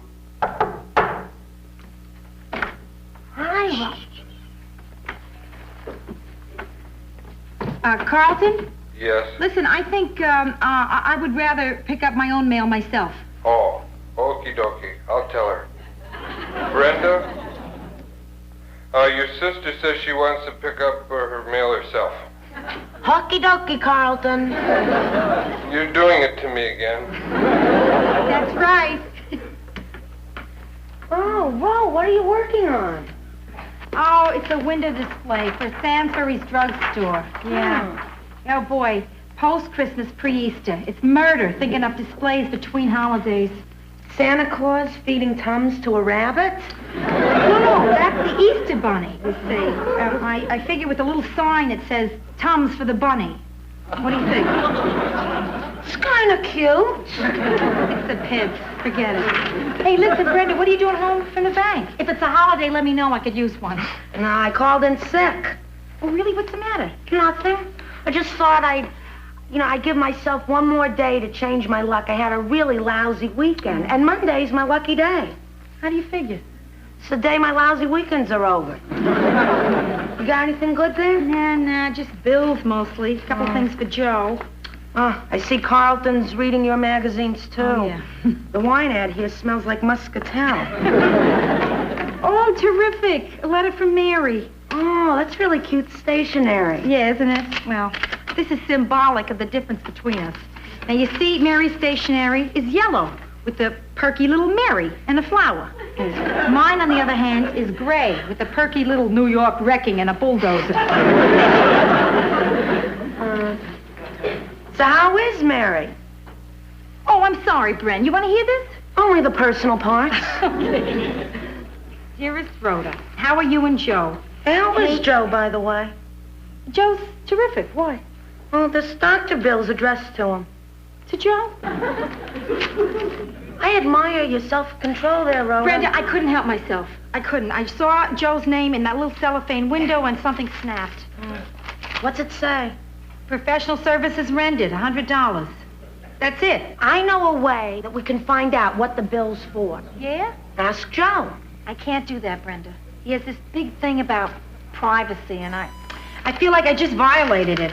Well, tell him it was an accident. Sure. I was going through the mail, and this doctor bill fell off the table and broke open on the floor. I should never have opened this.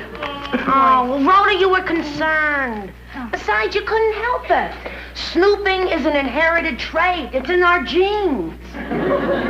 You know, Rhoda, if you do that real good, he'll never know. He'll know. How's he gonna know? I'll tell him. Oh, then he'll know.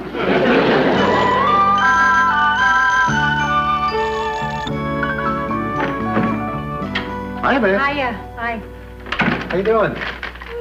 So far, not sensational. Oh, you still working on that drugstore window, huh? Yeah. I'm using the mannequins for my Christmas in foreign land. And I've changed it to headache, neuritis, and neuralgia around the world. Forget it. It's awful. You know, we just started knocking down that church, Yeah. and the minister put up this sign in front that says, God is not dead, he just moved to 1313 West 6th Street. Hey, I got you a souvenir. You did? Yeah. Hey, don't you die if you loot a church? No, it's okay, really. What are these? It's funny. They're like big wooden marbles. They're bingo balls. Yeah? Oh, more bills, huh? Yeah. Oh, boy, everybody wants money. You know, we ought to have an unlisted mailbox. Joe, listen. Yeah, what?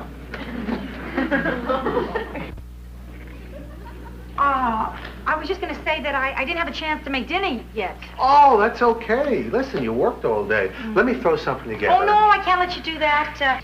Why don't we go out to eat? Hey, you got a deal. Let me change, okay? Okay.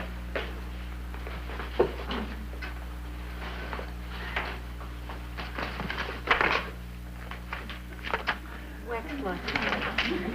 Woman.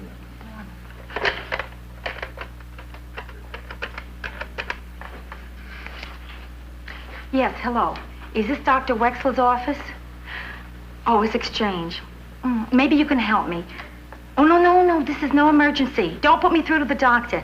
No, the only emergency is that I find out what kind of a doctor he is. Well, no, I don't have a problem, you see. That's but if I did have a problem, where in my body would it probably be? All right, okay. Look, I'll level with you. This is Dr. Wexler's mother. Yes, and I feel as his mother, I have every right to know what kind of a doctor he is. He never said no. Norman was always a very quiet and shy boy, and I never cried. Never. A psychiatrist. Oh. Wait, maybe he does something else on the side, huh? No, not likely. Yes, I see. Okay, well, thank you. What? Oh, yes, his father and I are both extremely proud.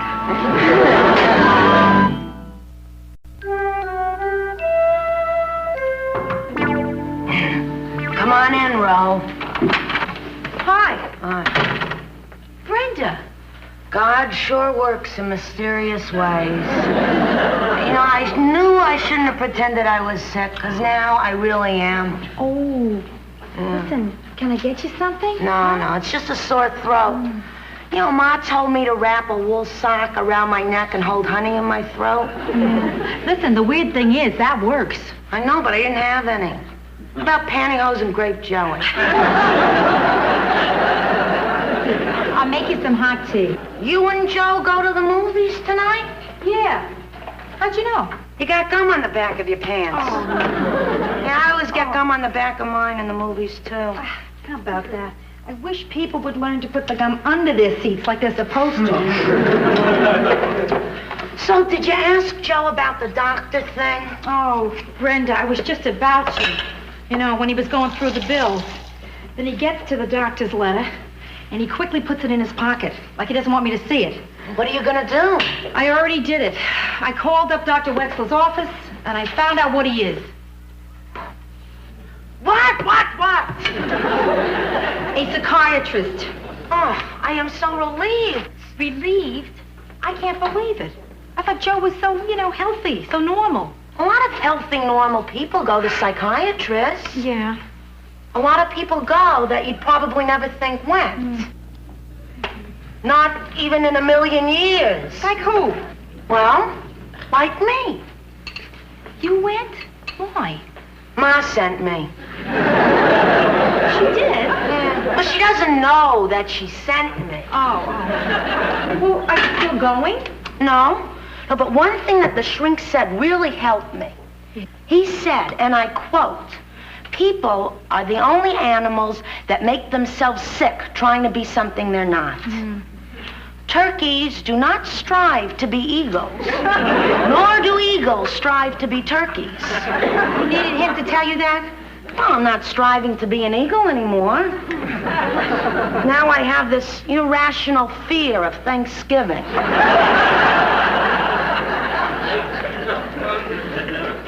Oh, Ro. Listen, don't get yourself upset about this. It's no big deal.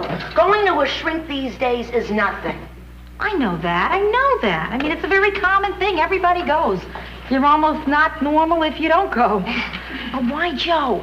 He's had a lot of pressure lately, Ro. You know, the business and everything. Yeah. No, it's not that. He talks to me about all his business pressures. I make him talk to me, even if he doesn't want to.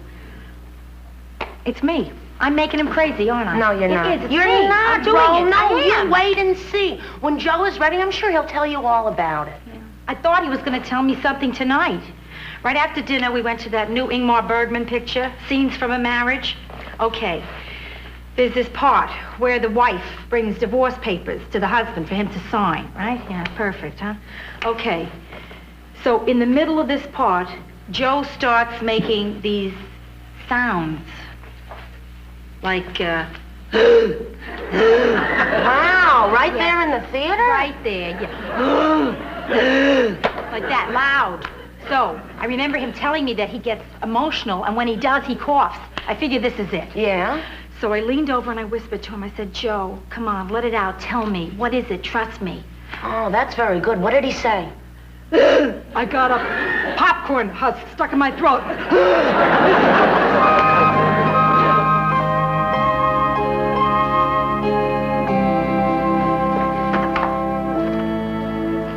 Joe? Just a minute. Take your time.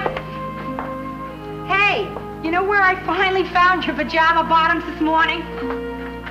No, where? Justin, I'm so sorry.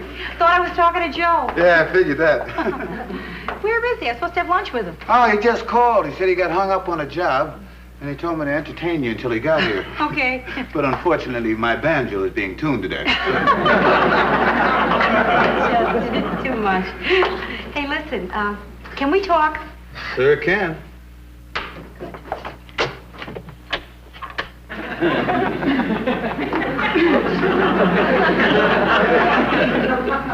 Talk about what? Oh, I don't know. Business, sports. whether you have noticed Joe acting funny lately? No, I haven't, Rhoda. Matter of fact, the only person I've noticed acting funny lately is you. What do you mean? Were you locking the doors and stuff? Oh, well, I just did that so Joe doesn't walk in and hear what we're talking about. Well, I'm not quite sure I want to hear what we're talking about now. Listen, don't get nervous. Thank you. I just have one question here. Justin, have you noticed, well, I mean, has Joe seemed troubled lately? Hey, Rhoda, you see, I have this policy. I don't stick my nose into people's business, and they don't stick their fist into my nose. Justin, listen to me. I'm not asking you to betray confidence or anything like that. I just figure you're around him all day, and maybe there was something that he said or something he did. Let me tell you about my wife. You see, lately, Denise has been putting on weight. Now, I mean, putting it on, huh? And I think maybe she's pregnant. But she hasn't said anything, so I don't ask. But I sure hope she's pregnant, because she sure is getting fat.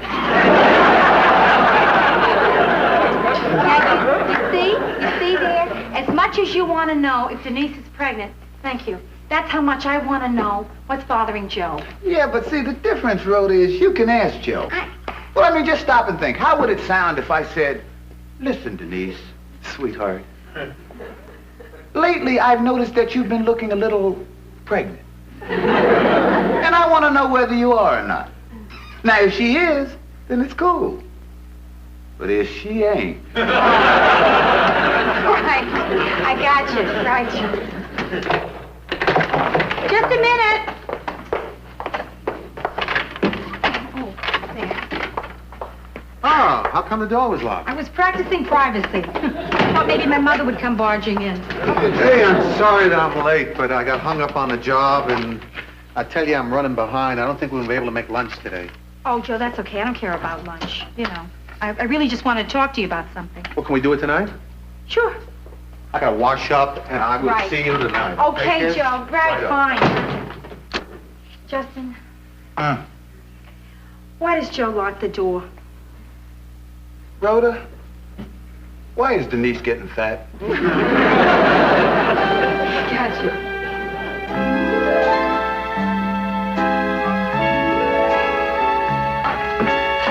Hi, hon. Hi, Joe. Hey, you know, after I saw you today, Yeah? well, we got that small hotel job I was bidding on. Oh. Came in just in time. Oh, yeah. Terrific. That's really great. Huh? So you're feeling pretty okay, huh? Oh, I'm feeling great. Yeah? No pressures? No, Well, marvelous. then let's have a glass of wine, huh? Oh, great.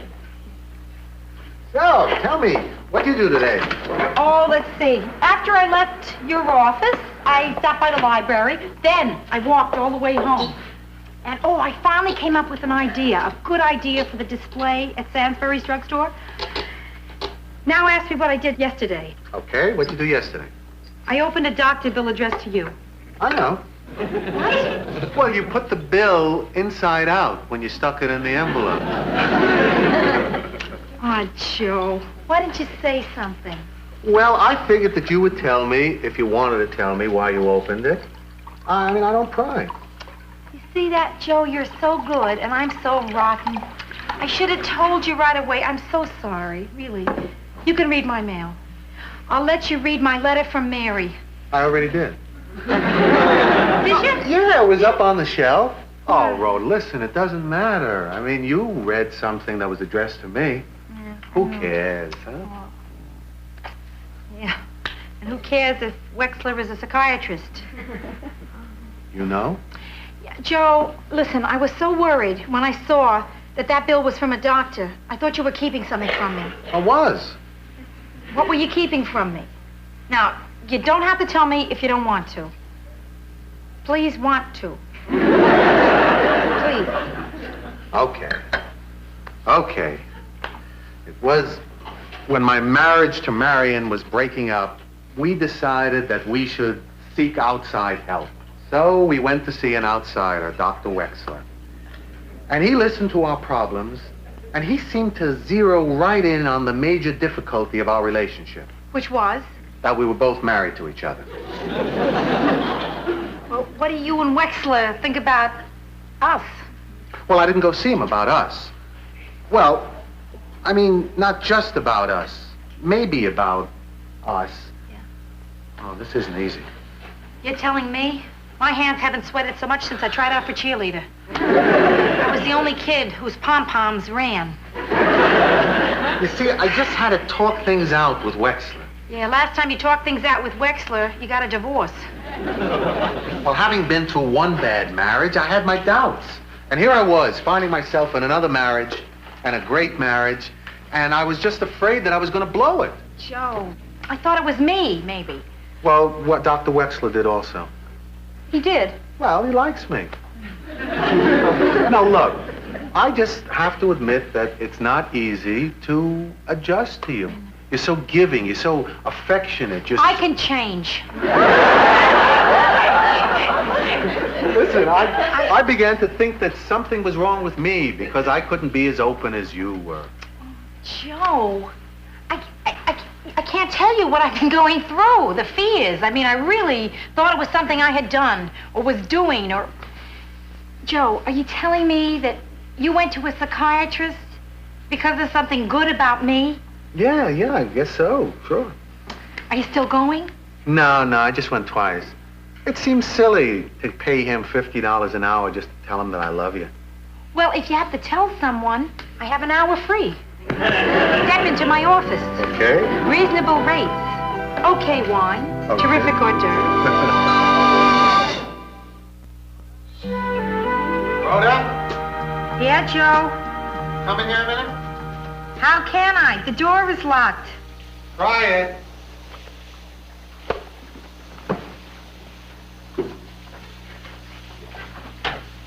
A son of a gun. I just wanted you to see I'm making progress. You certainly are. Now, maybe the next time you take a shower, you can do it without a bathing suit.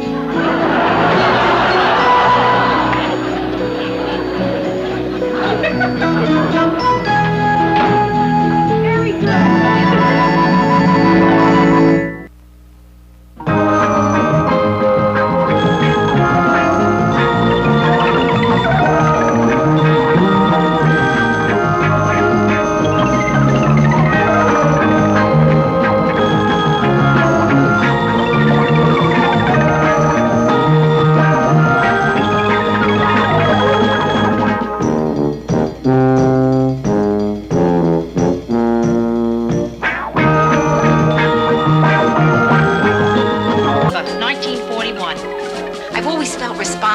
World War II. The first thing I remember liking that liked me back was food. I had a bad puberty. It lasted 17 years. I'm a high school graduate.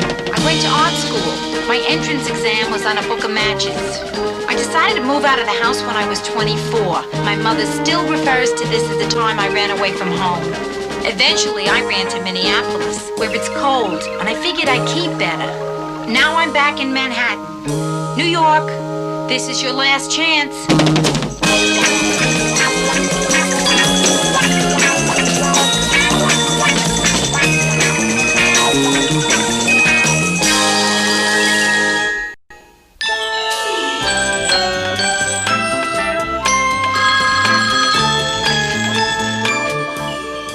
Hello? Oh, hiya, Ma. Yeah, Joe's still out of town. So what's up? No kidding. Really? You called a family meeting? Must be something important. I remember only 3 other family meetings you've called. One was when I moved to Minneapolis, when I got married, and when Martin and Louis split up. Sure, I'll tell Brenda, yeah. But Ma, wait a minute. Don't hang up. No, you can't leave me here not knowing what the meeting's about. I'm not going to wait till tomorrow night. Ma, no, you don't. You have no place to run. Because where would you be running at 8 o'clock in the evening? Ma, there's no such thing as an emergency mahjong game. Ma, don't say goodbye. Listen, I want to know...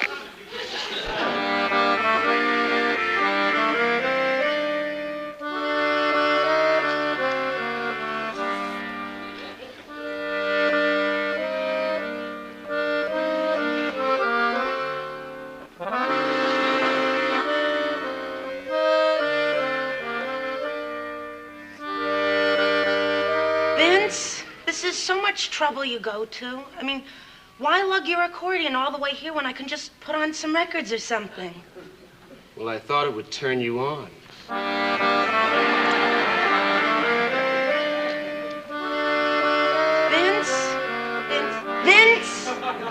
Vince, I was hoping tonight we wouldn't get into that area of conflict we've been getting into lately. Well, I don't know. Maybe you're not feeling what I'm feeling. I'm dying from what you're doing to me. Vince, maybe we shouldn't talk about it so much. I mean, maybe it should be more, spontaneous. Right. From now on, it'll be spontaneous. Vince, don't unbuckle your accordion. All right. I mean, I won't go all the way. I won't unbuckle it. I'll just unstrap it.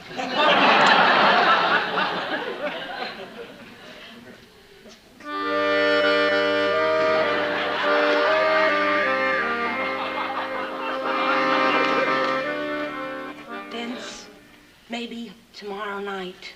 For sure? If it's spontaneous. It will be. Brenda? Yeah? Are you busy? No, we were just about to call it a wrap. Oh, I'm sorry. I'll come back later, Brenda. No, it's okay, Ro. Come on in. Yeah? Oh, listen, I don't mean to interrupt and busting in on you and, Vince. Hey, don't worry about it. If anything was really going on, we wouldn't have heard the knock. I see. You've got a great little sister here. Yeah. You're pretty foxy yourself. Thanks. Shows how long I've been around, from doggy to foxy.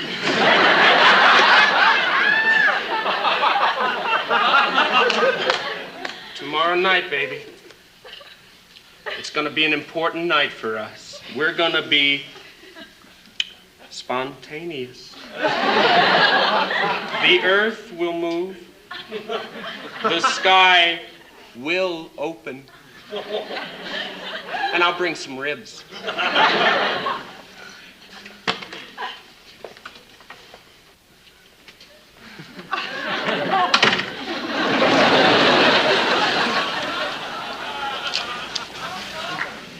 Gee, Bren, I'm sorry. I really am. I mean, I would never have come down, but your phone's been busy for over an hour. No, Ro, it's okay, really. Your timing was great. Really? Yeah. You see, there's this decision that Vince wants me to make up my mind about. Oh, that decision. Yeah, he wants to be more intimate. I keep telling him I have to know a guy for a while. I mean, I just can't see him a couple of times. I have to have a relationship. That's true. Yeah. And I told him there are a certain number of dates you should have before you even consider doing intimate. Right. How many dates did you tell him? 14. Good. That's good, yeah. And what did he say? Well, that was 2 weeks ago, and he's been up here every night since. I'm not quite sure what to do. Brenda, before you make any decision at all, I gotta ask you one question. Do you really like Vince? Don't you? Well, that's not an issue here. You like this guy? Yeah. You don't like him? Brenda, I just want to make sure that you like him. That's all. My opinion of a guy who brings an accordion on a date is unimportant. Rhoda, come on. I mean, it's kind of hard to say no to a guy like Vince. I mean, he's so magnetic. This Vince? That was just here. Magnetic. Yeah. I mean, how often does a guy like Vince Mazuma come along? Every 3 seconds. All right, Rhoda. Okay, I just have to figure out what to do by tomorrow night. I'm gonna see him. Brenda, you can't. Why? Ma called. There is a family meeting scheduled for tomorrow night. Oh, a family meeting, huh? Oh, she probably couldn't get me. My phone's been off the hook. Well, I gotta call her because I can't go. Direct dialing. Hello, Ma? Yeah, listen, I was gonna call you. Can you switch the meeting tomorrow night because I can't make it? Because I have a very important date. Ma, the issue is not whether some guy means more than the person who suffered through 9 months of morning sickness for me. No, Ma, I am not coming to the meeting. No, I am not. I'm not, Ma. I'm not. Goodbye. I'll pick you up on my way over. Right.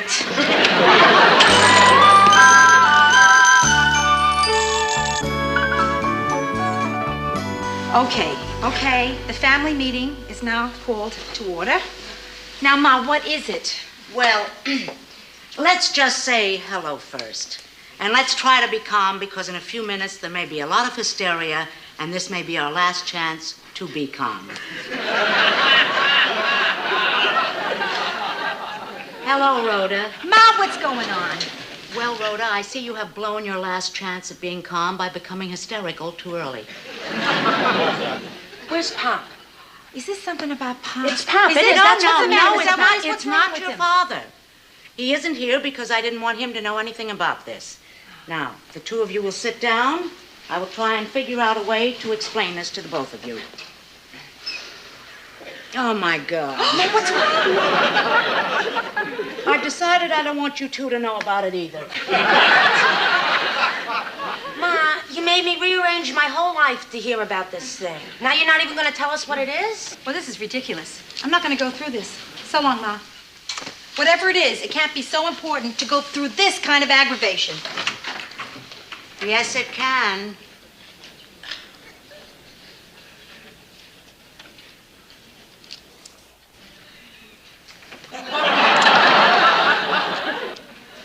You almost made it, Rhoda. I know. Why'd you come back? I don't know, Brenda. I guess the thrill of the hunt.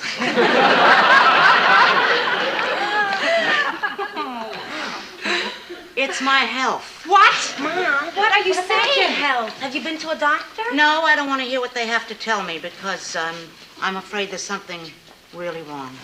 Oh, boy. Oh, I better call my date. He was going to pick me up here, but now I got a call to stop him. That's good. Go. Cancel. No, don't cancel a date. Don't ever cancel a date. Ma, Be quiet. Ma, I am. Hello, Vince? Oh, Mike, is Vince there? Well, is there any chance you can catch him because I have to call off tonight? Why can't I? What do you mean, because tonight's the night? I do not know what you're talking about. No, good night. Okay. Okay, you two. You. I want to know what happened. I want to know what's wrong. I want to know now. No build-up, no fancy stories. Just simple sentences, please, Ma. What is wrong? Well, as you know, I have never been to a medical doctor in my whole life. And I've only been to a dentist twice. And on both those occasions, it was to try and interest him in Rhoda. Please, quit your stalling. Now tell us what's the matter. All right, but let me tell you something. At the bottom of this, there is nothing to worry about. Why? Because it's not serious? No, because I've already lived a full life. Please, I'm begging you. Right now, you're going to tell me and Brenda exactly what's wrong. Okay. Lately, I haven't been feeling so great. I have shortness of breath, some tingling in my fingers, and chest pains. Oh, Ma. Oh, wow. Oh, well, listen, it could be nothing. And whatever it is, we're going to get it taken care of. Oh, we'll get it fixed. Totally fixed. Right, we're going to take you to a doctor. Oh, no. I don't think I could face one of those fellas. Oh, unless, of course, he's right for Brenda. How can you be worrying about me? I worry about you because of the pressures that are going to be put onto you to get married before I... Please don't. I mean, we love you, and we want to help you. Now, look, just facts. It's your symptoms. What do you feel like right now? I mean, Right now, I feel wonderful. I feel wonderful knowing how the two of you care. Oh, come on. I really do. Oh, it's just lovely. Are you? What are you kidding, Ma? You're our mother, aren't you? At least. Ma, now listen, Ma, don't worry. We will take care of everything. Everything is going to be okay. Oh, darlings, why does it take something like this to make a family realize how much they love each other? Please don't. Stop. Quiet. I'm telling you, everything's going to be all right. Honestly, I'm gonna get the door. Good. Hi, Brenda. Hi. Is that your mother? Yeah. Hey, you shouldn't have told her what we're gonna do tonight.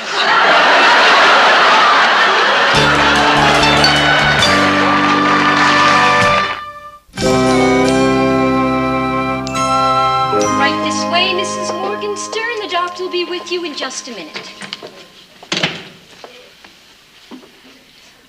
The doctor usually sees only the patient. Oh, but this is our mother. Do you know this is her first time to a doctor? Yeah, I'm sure you understand.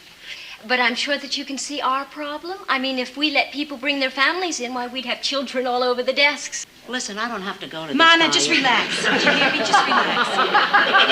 Please, you see the situation, nurse. The woman is very frightened. Now, I'm sure you can make an exception. Huh? I mean, if you had this unbendable rule, that would be stupid. Are you calling me stupid? No. You wouldn't be stupid. It would be stupid.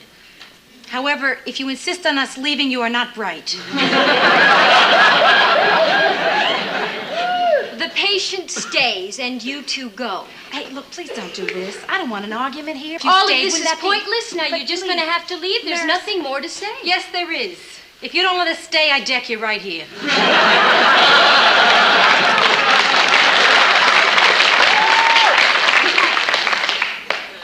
Well, I'll ask the doctor.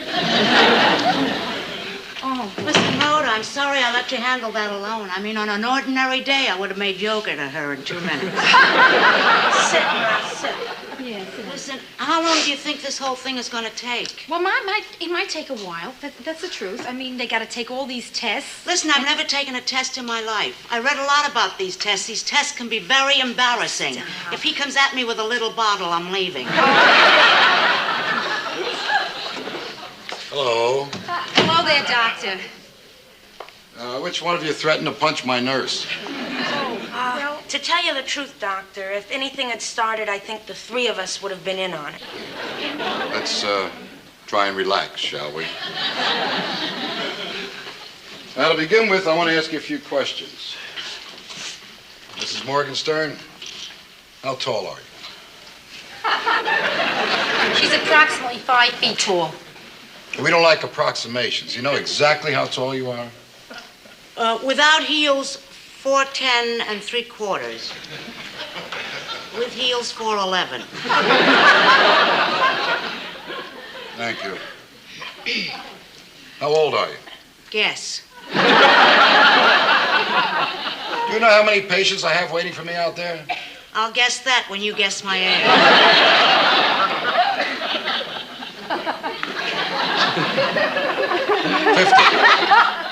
7. You're 57 years old? No, I thought you had 7 patients waiting. I'm 52. Thank you. You ever had any jaundice? No. Appendicitis? No. Any social diseases? Social diseases? I don't know who brought you up, but I'm a lady, and you're not to use words like that in my presence. All right.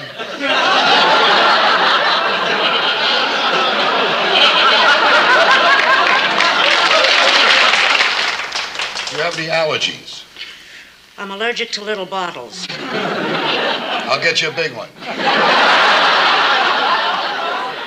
Should we go in the examination room? All right, where's the woman who's going to examine me? I'm going to examine you. You? Why? Why? Why do you think?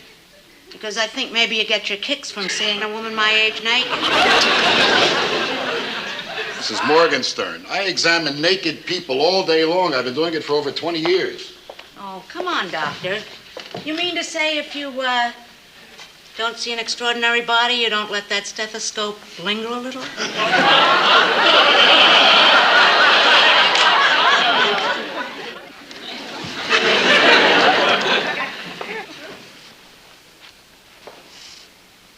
Oh, listen, you'll be here when I get out.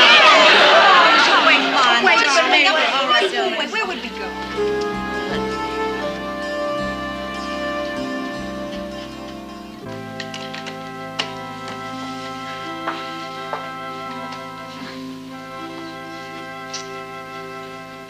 the doctor said he's going to call this afternoon. He's going to call. And look, do not let your imagination run wild with you. I mean, everything's going to be okay. You'll see. Hey, Ma, you never told us what the doctor said during the examination. Oh, he just kept saying one thing over and over again. What? Mrs. Morgenstern, please get your hand off my wrist. And, he didn't tell you anything? No, nothing. You didn't ask him anything? Yeah, I asked him one question. I asked him what he thought of my figure. Well, I mean, after all, only your father is seen, and I wanted to find out if he'd been lying to me all these years. Want to know what the doctor said? Yeah, I want to know real bad. He said I had a dynamite body. Of course, a lot of good that's going to do me now. Oh, Ma, come on. You see what you're doing? Now, I'm telling you, everything's going to be all right. Yeah. Hey, Ma, old age runs in our family. And look at Grandmother Morgenstern. She's 87. Yeah, that's right. Wait a minute, that's your father's mother. I have Grandmother Nessel. Rest her soul. But you know, Grandmother Morgenstern once said something very nice on the subject of old age. What'd she say, Ma? She said, I'm not afraid of death because my life is not such a bargain. Come on, Ma. Now, listen, you have a wonderful life. There are things wrong with it. Like what? Well, like I've never been as close to you two as I would have liked. That's silly, we're close. In fact, we're very close. No, I've never been as close as you two are close. Oh, well, Ma, I mean, that's natural. I mean, after all, you are a mother. Why would that make any difference? I mean, I've always wanted to be like a girlfriend to you because you were always the best two girls I ever knew. Oh, that's sweet. That's cute. No, I'm being very serious now. I mean, you girls never take me anywhere with you. You never share things with me. You never lend me your sweaters. Oh. Ma, you would look pretty silly wearing one of our sweaters. Huh? Why? You afraid I'd stretch it out of shape? Listen, you. Now listen. No, now you listen. I'm always the outsider here. No, you're not. You're not. That's not true. That is true. I'm telling you it's true. You confide in each other and you never confide in me. I mean, I don't even know one secret about your life. Come on now. Just for once, include me. Tell me a secret about your life. One. Okay, sure thing. I'd be glad to. I'm sorry, Ma. I don't have any secrets right now. Any none? No.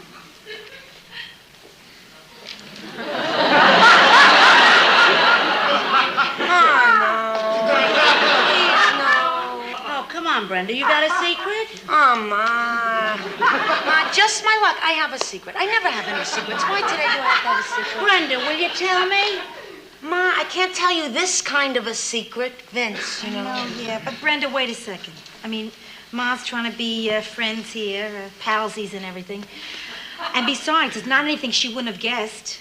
And if it will make her feel better... Oh, no. Come on. Ma, it's about, my secret what I have is, it's, sex. Brenda, all of our secrets are about sex. Well, you see, there's this guy I've been seeing, and, not too long, and I'm very attracted to him. You know him, it's, Vince. Anyway, lately he's been pressuring me to be more intimate. Well, now I feel like a girlfriend. Of course, this is all a little new to me. What did Rhoda say when you told her the story? Oh, she said I shouldn't do it. Oh, good girl. But, I have to disagree. You see, the trouble with Rhoda is she doesn't think modern. Brenda, when you're in my position and you're waiting for the phone to ring with your future, you begin to understand how unimportant some of the old rules are. The important thing is to seize life with both hands. Hold on and take the wildest, craziest, longest ride you can. Don't do it the way I did it, Brenda. Enjoy your life. Enjoy, enjoy, enjoy. Boy, is this weird. I mean, you're a fabulous friend. Boy, Ma, if you had told me what you just told Brenda when I You would was have her done things differently, I suppose. No, but I would have felt so differently about the things I've done.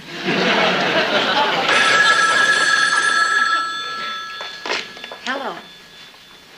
Well, hello, Doctor. Oh, yeah, she's right here. Yes. Hey, girlfriends. I'm scared. Hello, doctor? Yes. Yes. Oh. Well, thank you, doctor. Thank you very much. What? Well, I never heard of that before. Oh, okay. Yeah. Yeah, all right. Yes, and thank you. Thank you again, doctor.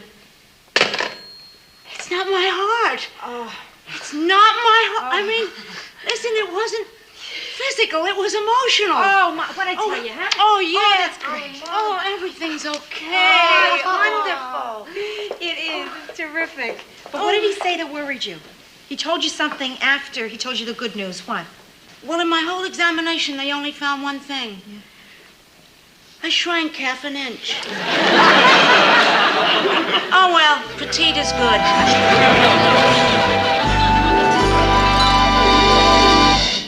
This is an awful day, you know, but in a funny way, it kind of brought us together. I mean, I'm glad because I think our relationship is better than it's ever been. And that makes me happy. Oh, it makes me happy too, Ma. Oh, Ma, it's wonderful. I mean, nobody has ever had a relationship like that with their mother. Well, now that everything's okay, I'll go see Vince tonight. Brenda, before you go.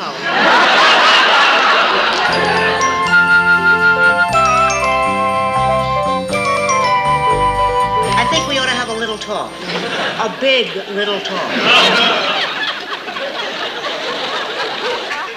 Oh, Ma.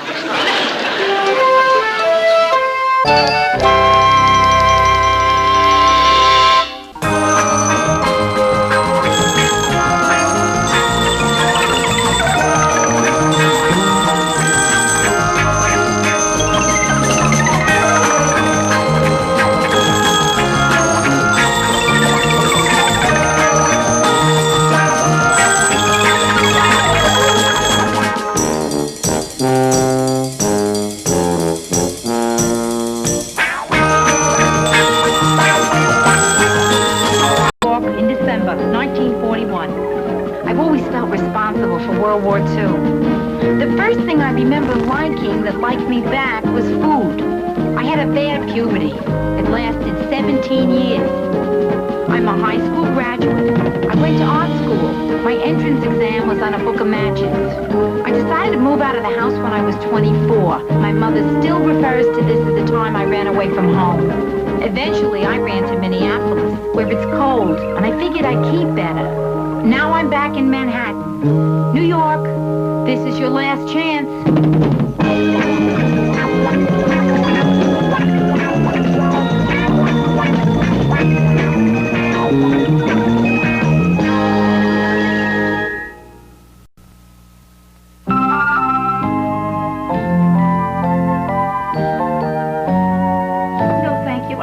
Any of your stuff. Avocado facial mask. Olive oil moisturizer? Miss, I'm really sorry, but I'm trying to get some work done. You see, I work at home. This is good stuff. I use it myself, and look how youthful my skin looks. Okay, how old are you? 22. Too bad. If you said 53, I would have bought the whole franchise. Carlton! Hello, this is Yeah. Carlton, listen to me. I told you before, I'm going to tell you again. I'm not home. So don't let anybody else up. You know I just had to get rid of a woman selling cosmetics from door to door. Oh, you mean she got past me? Strange as it may seem. I'll go find her right away. I could use a new bottle of aftershave.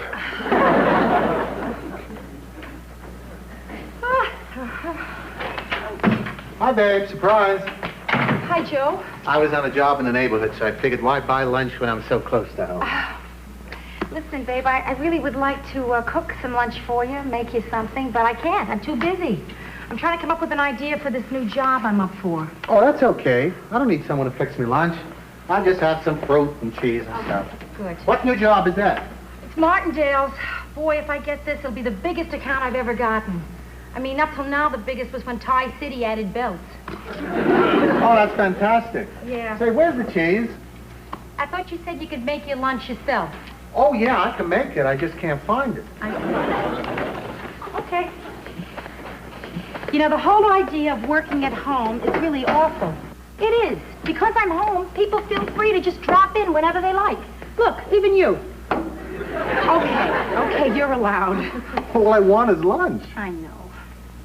Boy, it's a beautiful day out there, huh? Yeah. You know what I'd like? I'd like to eat lunch in the park, wouldn't you? Yeah, sure. And what a perfect lunch for it. I mean, fruit, cheese, a little French bread, right? Some wine. Sit under a tree. Yeah, here, take a squirrel to lunch.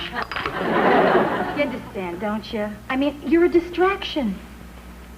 A great distraction, but a distraction. I figure if I'm alone for a while, I can get this work done, okay? Sure. Oh, hi, Bran. You on your way to Grandmother's house? I'm not going to carry this in the park. And I'm also not going to carry this past Colton. Bye. Bye. What are you doing here in the middle of the day? I just had the most horrible morning at the bank that I've ever had in my life. What happened? I forgot my lunch. So, Ro, what's new? I'm going to tell you what I've been dying to tell everyone who has interrupted me so far this morning. Get out of here. Get lost. Rhoda, you don't have to mince words. If you have something to tell me, just tell me. Oh, Brenda, it's not you. You got to know that. It's impossible to work in this apartment. Well, hey, why don't you use my place? I mean, no one ever comes by or calls. No. Oh, really, it's perfect. You know, I have an unlisted wife. Listen, you got to take me up on that. At least I'll give it a try. Sure. Oh, Rhoda, I'm so glad I found you. Myrna, I have a lot of work to do. I have no time to talk. It's all so meaningless, Rhoda. So futile. So totally frustrating. Maybe this is just blind instinct here, but I got a hunch something's wrong. Okay, what is it? Well, in addition to my teaching duties, I volunteered to be advisor for the school play. Oh, the school play. Do you remember the play we did when we were seniors? Our Town. Right. You were Emily, and I was the town.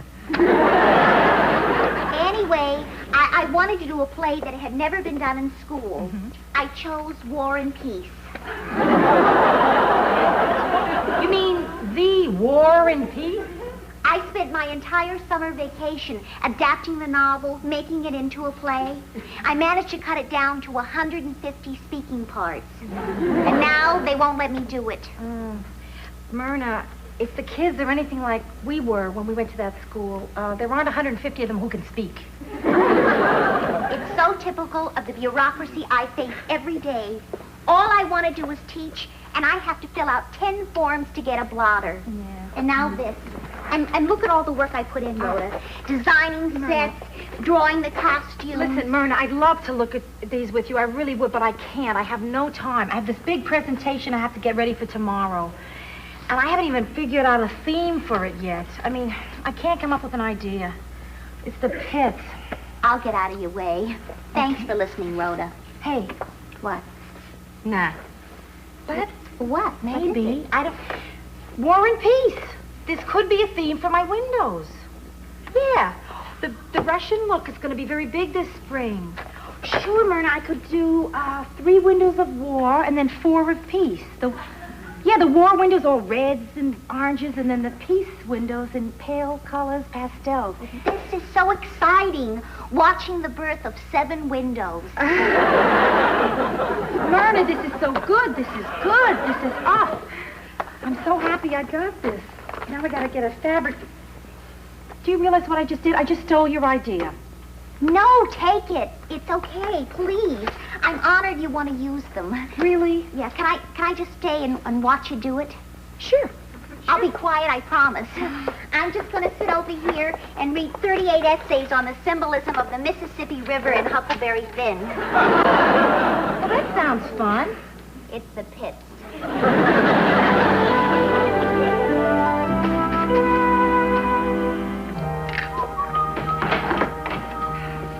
Oh, hi, babe. Hi, Joe.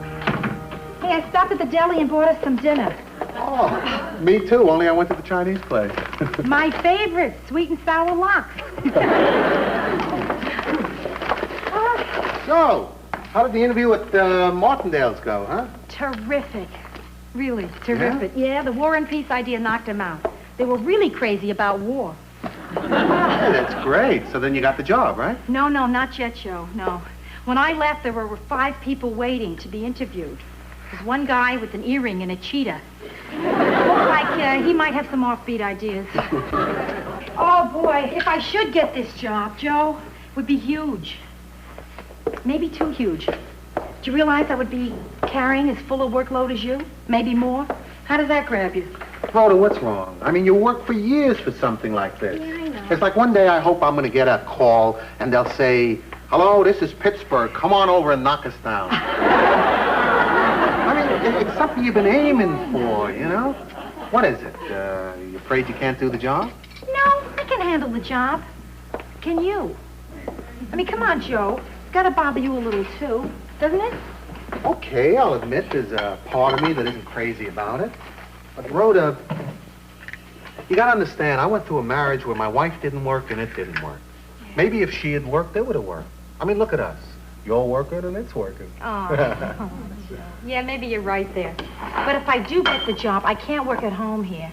I'll need my own office, and that's expensive. I mean, how much does your office cost? Oh, it's not bad. Yeah, but your place is a dump.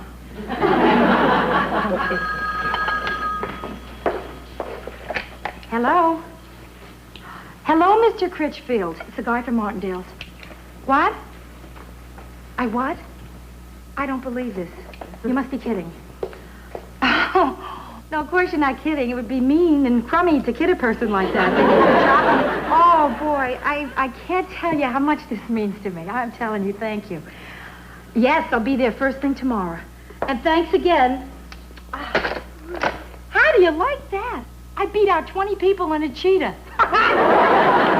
Oh, Joe, this makes me feel so terrific. I mean, I feel great. How does it make you feel? Oh, it makes me feel great. Yeah? Yeah, I'm so proud of you. What do you say we celebrate? You want to go out? Nah, let's stay here. This may be your last home-cooked meal for a while.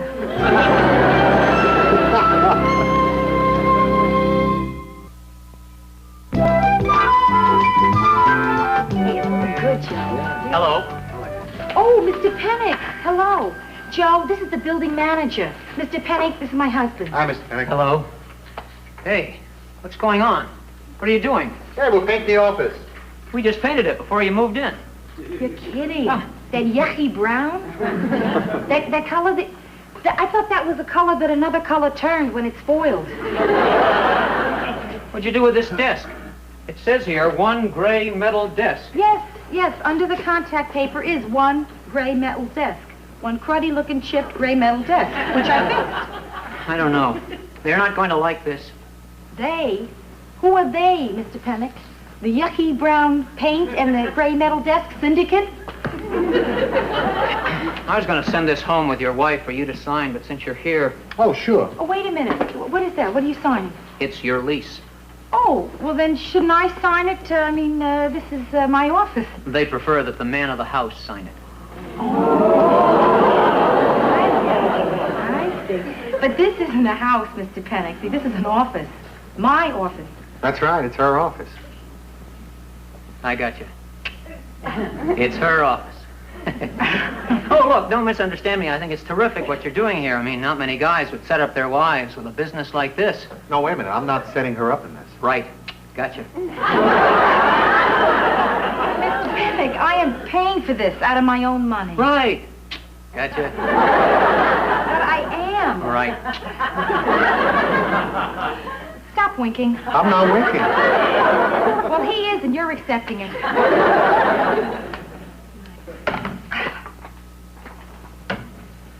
Aren't you going to read it? I have a photographic memory. I will read it later. Cute. What? This is the first lease I've ever gotten signed with pink ink. Windows by Rhoda. What do you do with windows anyway? Make them like stained glass ones? No, I wash them.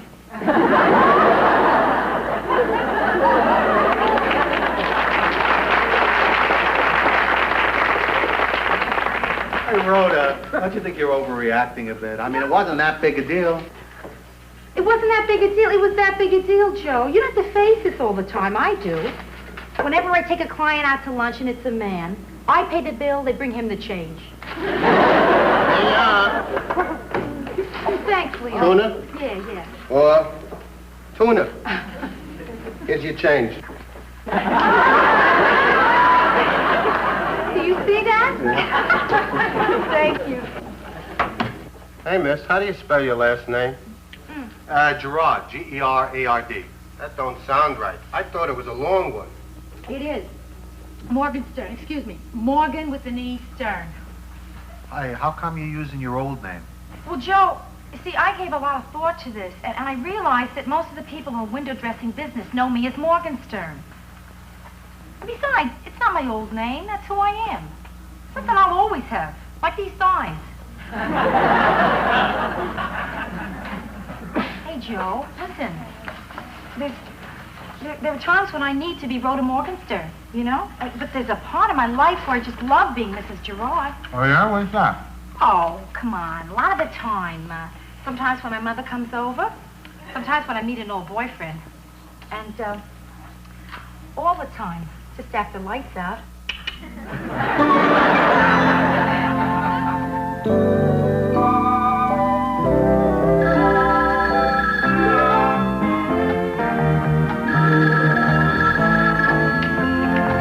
Morgenstern. Oh, hiya, Mr. Edwards. What?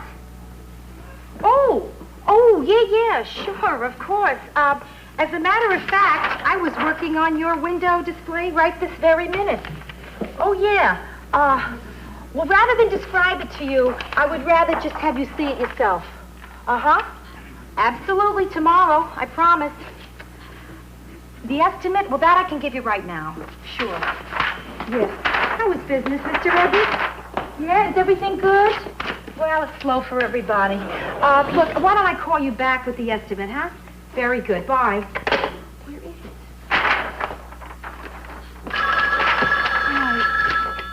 Hello, Rhoda Morgenstern. Oh, hello, Mr. Patterson. Tomorrow? No, the display isn't due until Friday. No, tomorrow isn't Friday. It is not. I'm looking at my calendar. Wait a minute. I'm in June here. Oh, I'm sorry, Mr. Patterson. Of course it's tomorrow. Yeah, and you'll have it. I'll be there.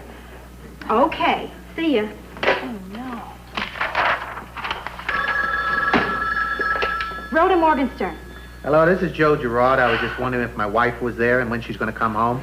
Oh, yeah, Joe, she's here, and she has no idea when she's going to be home. Well, this morning you said you're going to be home early today. I know, Dawn, but things have just gotten suddenly nuts around here. Well, look, how much longer is this going to go on? What do you want me to do, quit? Okay, I'll quit. Only one problem, Joe. What do we do with this office for the next 11 months? Well, I always wanted a den. Joe, listen, I'm a little crazy right now. I got to tell you that. So I think it's best we talk about this when we're together. Fine, that's just fine. Now, when is that going to be? I don't know. But please just hang in there, Joe, huh? Hey, Rhoda, what do you think I've been doing? Well... Goodbye. Joe... Hello, Rhoda. Myrna, I can't talk to anybody now. My life is falling apart. I have a ton of work to do. Oh, all right.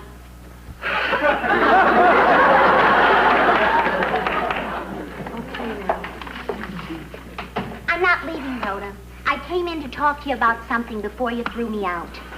I'm sorry I did that, Myrna. I'm just so hassled here. You have no idea. I can see that, and maybe I can help you there. Well, I appreciate your You concern, see, but... I'm a workhorse, too.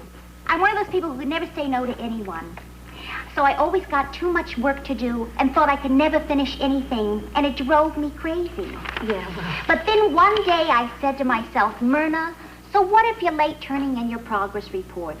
Is Mr. Lethcourt going to kill you? Heck no. And once I came to that realization, a calm came over me, a kind of peaceful, blissful... Myrna, get to the point. The point is, once I relaxed, I did better work. And that is what you should do. Thank you. Now, come on. What? I want you to sit over here and relax. Myrna, I can't. I have work to... Rhoda! Take your shoes off and wiggle your toes. Myrna. Rhoda. I'm wiggling. Would you like a cup of coffee? Yeah, I would love it. I bet you never thought you'd be getting advice from me. Huh? But this is one thing I'm good at. Work. I'm not good at life, and I'm not good at men, but I'm good at work. How do you feel? Fine. Don't do that, Rhoda. This is your break. Relax. We'll chat. How's Joe? Not good, otherwise he's fine. Good. So how's school? I quit. What?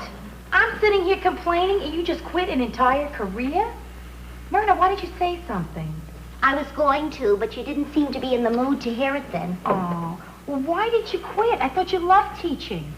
I quit because I had this urge to be creative, and they wouldn't let me. I couldn't get it off there. Myrna, this is such a major step to take. I mean, what are you going to do now? I don't know. Something. But that night at Brenda's, when I dropped by and helped you with that idea, it was the most exciting, stimulating night of my life. You poor kid.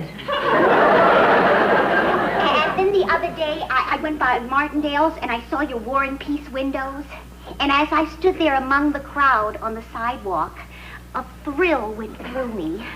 When you were standing there, was there a crowd behind you? You sure this thrill you felt was of your own doing? Rhoda, you're too close to it. It's very exciting what you do, Rhoda, and I want to do it too. Myrna, please, come on. A person doesn't quit a job and become a window dresser overnight. Well, how did you get started then? Well, I quit a job. Yeah, but I had some art training. I've had some art training. But I apprenticed with someone who showed me the ropes. I could do that too, Rhoda, if I could find someone who was talented and patient and maybe overworked enough to show me those very same ropes. Do you read me, Rhoda? Myrna, listen. I don't know if it's a good idea for friends to, Fortunately, I don't feel we're that close yet. Nah, there's got to be something wrong with it. It's too logical, makes too much sense. But I've always been somebody who resisted anything that sounded too easy, Like when they first brought out pantyhose, I thought they couldn't work. Oh, Myrna, listen, no, I don't think it's a good idea. I'll get that. Good afternoon. Windows by Rhoda. Yes, Mr. Edwards. I forgot to call him back. The estimate for the window tomorrow? Just one moment, please. What's this about a window for Big Ed's men's shop? Myrna, I got myself into such a bind, you won't believe it. I promised 2 stores displays for tomorrow, and I can't... Yes, Mr. Edwards, I'm sorry. This is Ms. Morgenstein, Ms. Morgenstern's associate. I'm afraid I've made a mistake in her schedule. Would it be terribly inconvenient if we postpone that until next week? Good. Why, thank you, Mr. Edwards. All right, Big Ed. A drink sometime? Why, yes, that sounds very refreshing. Ciao to you, too. What are you doing? I'm finishing my coffee. I am wiggling my toes. Miss Morgenstein, hold all calls.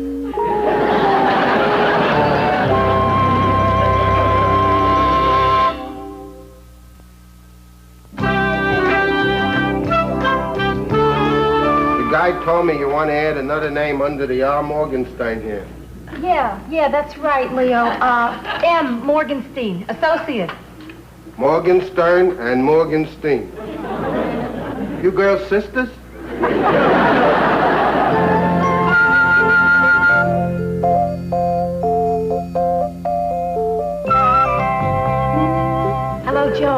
Listen, great news. Great. I'm going to be home early after all. We can have a nice dinner together, time to talk afterwards. Doesn't that sound great?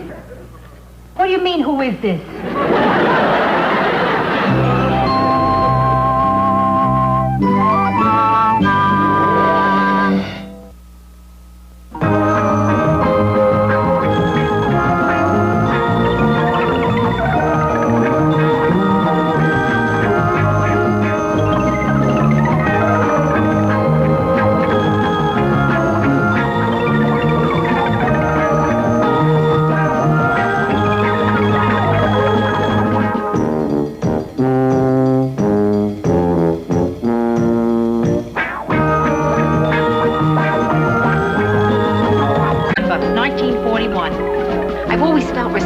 For World War II.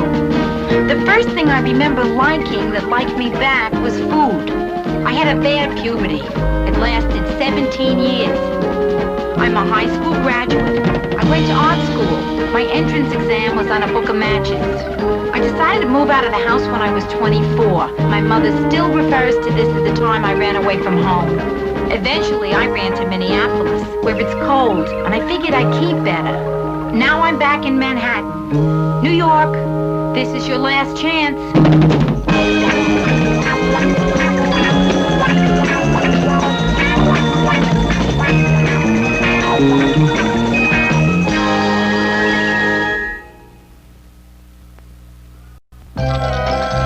Come on, boardwalk. My luck's gonna change, you watch. Give me a 7, 4. Hi, Bang. Oh, Joe, hi. Hi, Brent. Hi. Oh, boy, you got me what I wanted for my birthday. The world's greatest shower nozzle. You totally ruined the whole surprise. You know that? We had such a cute way of giving this to you. We had it all planned. Oh, yeah? Tell me. Yeah, tell her. Well, it wasn't that cute. Tell her. He's only saying that because it was his idea. It's plenty cute. He was going to sneak down to your apartment when you weren't home and install this. Then I was going to say, Brenda, why don't you go take a shower? Well, maybe it wasn't all that cute.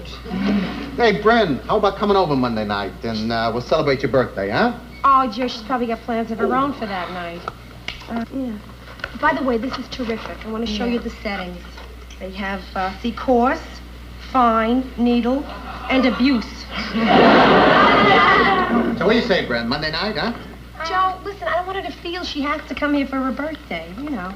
I mean, if there's something else she'd rather do, go ahead. Well, actually, there was a little something I was going to do. Oh. But let me see if I can get out of it. Can I use your phone? Brenda, it's foolish to try to get out of it. I mean, we see so much of each other all the time. You got something to do on your birthday, go ahead and do it as planned. It's Brenda's birthday. Let her do what she wants. Joe, do you mind? I just wanted to tell her. Hello, may I please speak to Chet Devereaux? Brenda, you're going to call off an evening you planned to be with us. Go out. Do what you planned. I don't believe you have ever shushed me before. Since when is shushing entered this relationship? Oh, sure, I'll hold. Yeah, well, what's he doing? Well, how long does it take for him to hot comb his hair? Joe, now listen to me. I think, Brenda, it would be better if she sees her own friends and isn't so dependent on us all the time. Yeah, well, maybe Brenda would rather be with us, huh? Joe, I'm talking low in hopes that you also talk low. Listen, Chet, something came up, and I don't think I'll be able to go to the party with you on Monday. Brenda, hold on. I can't let you do this. It is silly for you not to go to a party. Rhoda, you are being silly. Brenda, if you want to come here, come here. We'd love to have you. That's all. I said I can't go to the party on Monday. Maybe you could stop hot combing your hair for a second. What do you mean you're at the crucial point? Oh, covering the spot. I like the spot. Yeah, it's really good. So listen, can I have a rain check? No?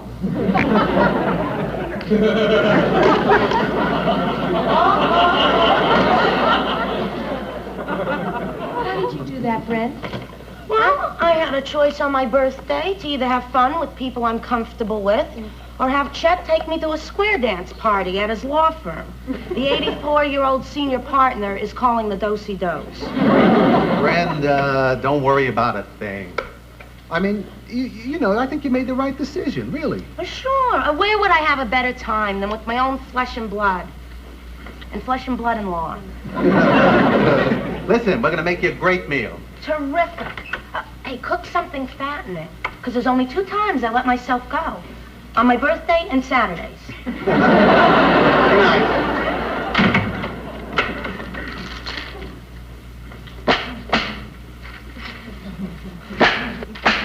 You know, something crazy just went through my head. Like maybe you're mad at me. I'm not mad. I'm not mad. Well, I thought it was crazy. Sure, walk away. Okay, if you're so anxious to fight, come on. But at least let's do it right. Do it right? Yes, there's the right way, Joe. I'm telling you. Yeah, I've been reading a lot of books, you know, on modern marriage. And there are a lot of very wise people out there writing books telling other people how to fight. Okay, Rhoda, but you're gonna have to help me out. Because the only way I know how to fight is to keep yelling until someone tells you win. Here's how it goes. So, neither person misses what the other says. Only one person talks at a time, and the one who is talking has the floor. The other cannot interrupt. That is a civilized way to fight. Okay, Rhoda, go ahead. You're a jerk. Now it is your turn. What? Now it's my turn. I'm worried. I'm worried about Brenda. Yeah, she's so dependent on us, Joe, that she's not building a life for herself. I don't want her to wake up one day and realize the biggest achievement she made was to sell 300 master charges. Okay, it's my turn. It's my turn. Now, I think that you are making a mistake, Rhoda, because it's just one day. It is not her life. What do you mean one day? She's here all the time. I know. It's your turn. I spoke. I interrupted. I would like to apologize. I would also like to continue. I wanted Brenda to have her birthday the way she planned it. And you shushed me. You did. You brushed me off, Joe. Now is it my turn? Yes. Let's drop it. You're doing it, right? Well, I'll tell you what I'm going to do. I'm going down to my sister's right now, and I'm going to tell her she has to be more independent. Swell. I am. I'm going to do that. So what are you waiting for, my blessing? Give me your blessing. No, huh? All right.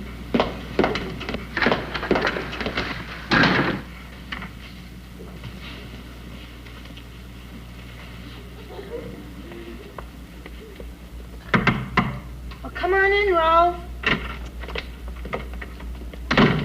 Brenda, you gotta be more independent. Okay. You know, Ro, I am really glad you're here. I have to figure out an outfit for Monday. They're putting in a new security camera at my bank, and I want to look great. You don't need me. Come on, just let me see what you picked out for yourself. Oh, well, this skirt with this top. Oh.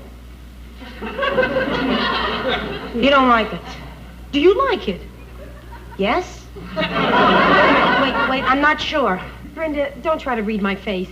Do you like it? Oh, I bought it.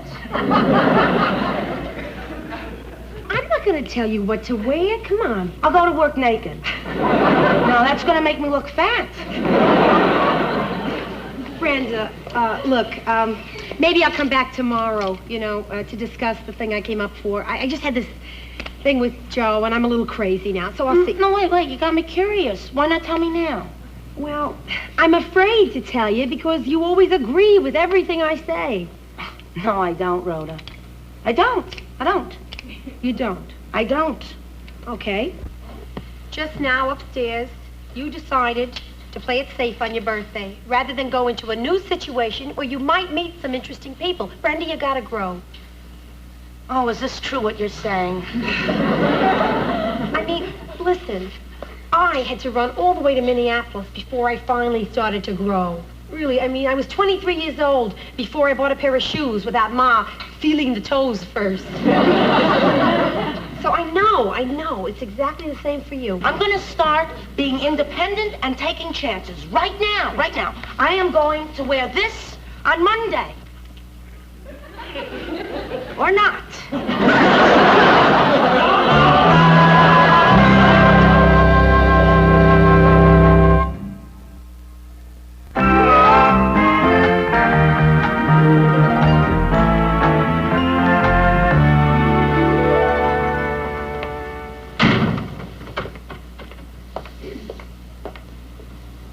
can't function on Sunday without a Sunday paper. Even if I'm not reading it, it's not Sunday without a paper lying around. I feel wonderful, Joe. I mean, you have me at a disadvantage here. I feel just terrific, and you seem to be mad. I don't have a Sunday paper, but I have some hot news here. You feel terrific, huh? It's fading. Okay. I want to know why you're upset. I don't know why I'm upset, Rhoda. Those crazy rules you made up for us to fight by. I never felt so, Frustrated. No, not frustrated. So, not having an outlet for what I feel. Well, you know something, Joe? Those rules, they're not mine. No, the book stated very clearly there are no rules. In fact, that was rule number 4, there are no rules. I failed to get across in that argument is that you were absolutely wrong. Joe, if I may point out, it's not terribly mature to be hung up on who's right and who's wrong. But if you're interested in the substance of last night's argument, Brenda agrees that she has to become more independent, which means you're wrong, I'm right, I win. Still no paper. Carlton? Hello, this is Carlton, your door. Carlton, this is Joe Gerard. Have you seen our Sunday paper? Are you accusing me of stealing? No, I'm not accusing you of anything, Carlton. Well, you should, because I stole your newspaper. What did you do that for? I was cold. Forget it, Carlton. I'll go down and buy another one. Thank you. Joe? What? Nothing. I'll miss you. Hi, Joe. Oh, hi, Brent. Hi.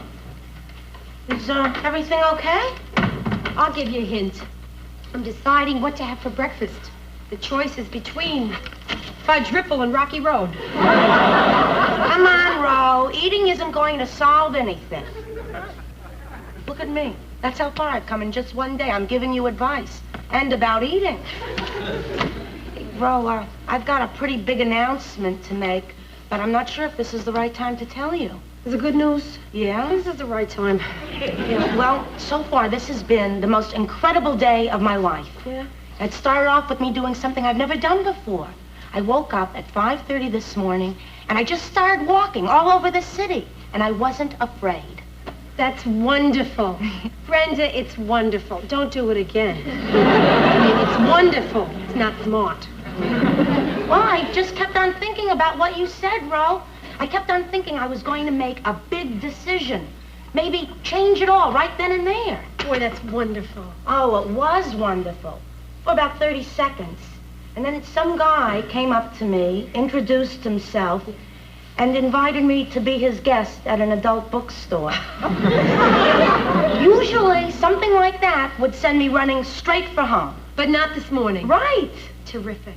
Brenda, it's wonderful. It's absolutely wonderful. Just wonderful. Yeah. Well, anyway, I finally found in Times Square somebody to talk to, a Marine recruiter, who told me that he traveled over 2 million miles and with a crew cut.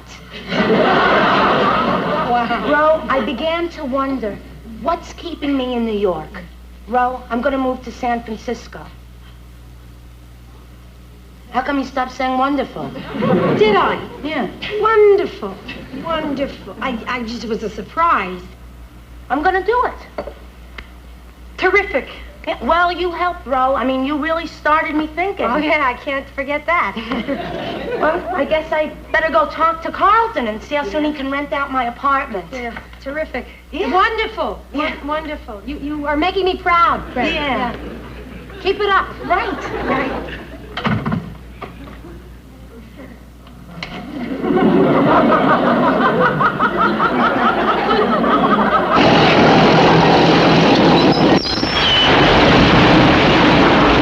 Yeah. Hey, don't bother you. Well, you believe one thing. It's the last time I'm working a wrecking job with you, and you're having a fight with Rhoda. Hey, will you stop exaggerating? It wasn't that bad. It wasn't that bad. It's the worst day I've ever had in the wrecking business. This is worse than the time we tore down that fertilizer factory. Hey, just lay off, will you? If you don't like me this way, why don't you take off? What are you hanging around for? I'd love to go, but I'm waiting for a call from my wife. Hey, Joe, Why don't you do what I do when I have a fight with my wife? What do you do? I lose. Hey, look, it's not the fight. It's what Rhoda did here. She gets an idea in her head, and the next thing I know, Brenda's moving to San Francisco. Brenda doesn't have a job there. She doesn't have a place to live there. I mean, the whole family is screwed up, and Rhoda's telling me that we fight good? Hey, well, you want the fight to be over? Yeah. Just be nice to her. Really, the only fight that can't be solved with a kiss and a smile is the one where a guy starts off by breaking a beer bottle across your head. Hi, Joe. Hello, Hey, Justin. Hey, how'd you get like that? You guys been swimming in the Hudson River today?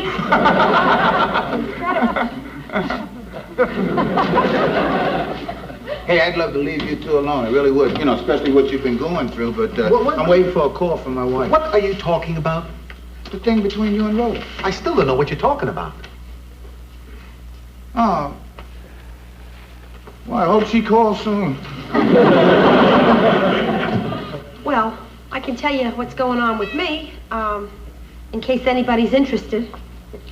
Yeah, I'm interested. Okay. Well, for starters, this is kind of difficult because I'm talking to two men who are covered with a building. One of them is very angry with me, but he's going to have to be mad at some other time because right now I need him. Okay, I'm not mad anymore. What do you do? What's the matter? What is it? Oh, Joe.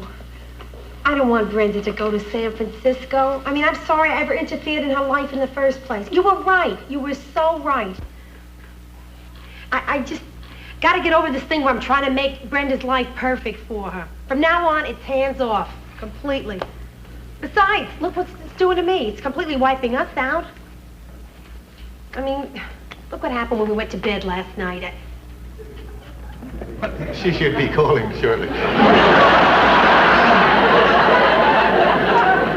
Listen, Rhoda, listen to me because I think I can clear this whole thing up because I'm not as emotionally involved as you are. Okay. Now, you want Brenda to stay. Yeah. Now, I got a hunch that she wants to stay, only you're not saying anything because you're on this hands-off kick. But I think that you don't hurt anyone by letting them know that you love them. Hello? Oh, hi, honey. Let me call you back.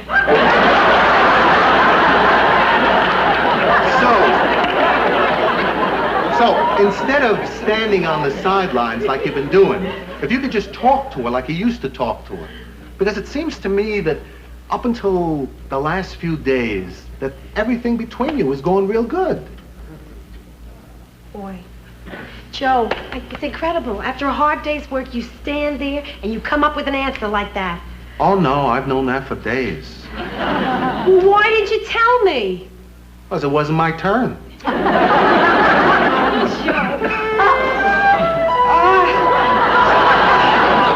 worth it. Brenda, you in there? Come on in. Hello, this is your first non-cake. Rhoda, it looks like a wonderful cake. No, this is not a cake. Oh, this is a diet cake. No way. Come on, it can't be. It sure is. 10% sweet and low, 90% air. So when you blow it out, you better be very careful. Yay! What'd you wish for? I wish it was the real thing. I've been working here sorting out all my stuff for moving to San Francisco, and for the first time in my life, I forgot to eat. Oh, no, I didn't. Well, you look at that, I really am changing. I've always wanted to be the kind of person who could leave food on my plate. So elegant. Brenda, listen, I owe you an apology. No, you don't. How do you know that? How do you even know what it is I want to apologize for? You don't do anything wrong. Will you stop that? Please, let me apologize to you. I am sorry. I've made the incredible presumption that because I've been around a couple more years than you, that I have some kind of idea how you should run your life. I'm not going to do that anymore. After this.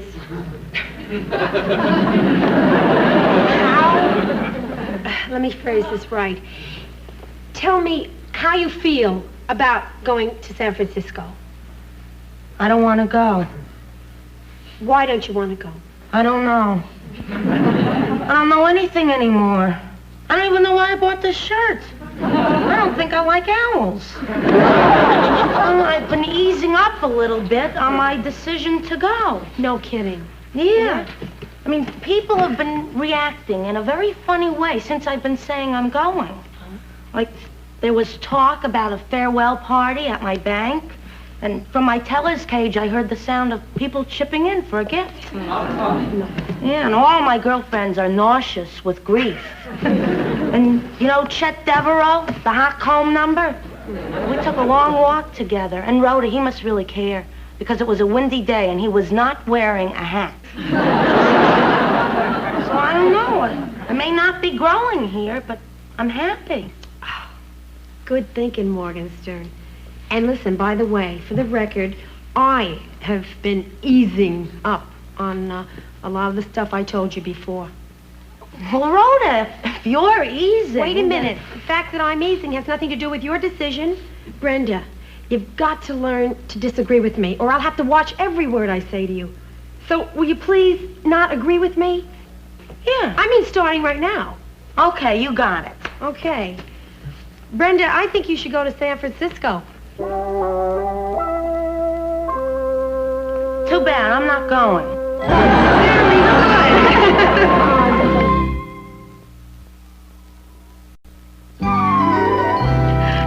Hey, Brenda, we gotta tell Carlton you're not moving. Oh, yeah. Before he rents your apartment. Right. Hello, Carlton? Hello, this is Carlton, your doorman. Now, Carlton, listen, I got news for you. Brenda is staying. Wonderful. I hope she enjoys living with the engineer I just rented her place to. Carlton, no engineer is moving in here with my sister. Wait a minute, not so hasty. Carlton, how much did the engineer give you? I believe it would be lacking of integrity to discuss my bribes. Well, maybe we're prepared to buy the apartment back. How much do you want? You mean how much money do I want? How much money do you want, Carlton? This is the most wonderful day of my life. Let's see. Can I call my accountant? We don't have time. It won't take long. He's lying at the curb.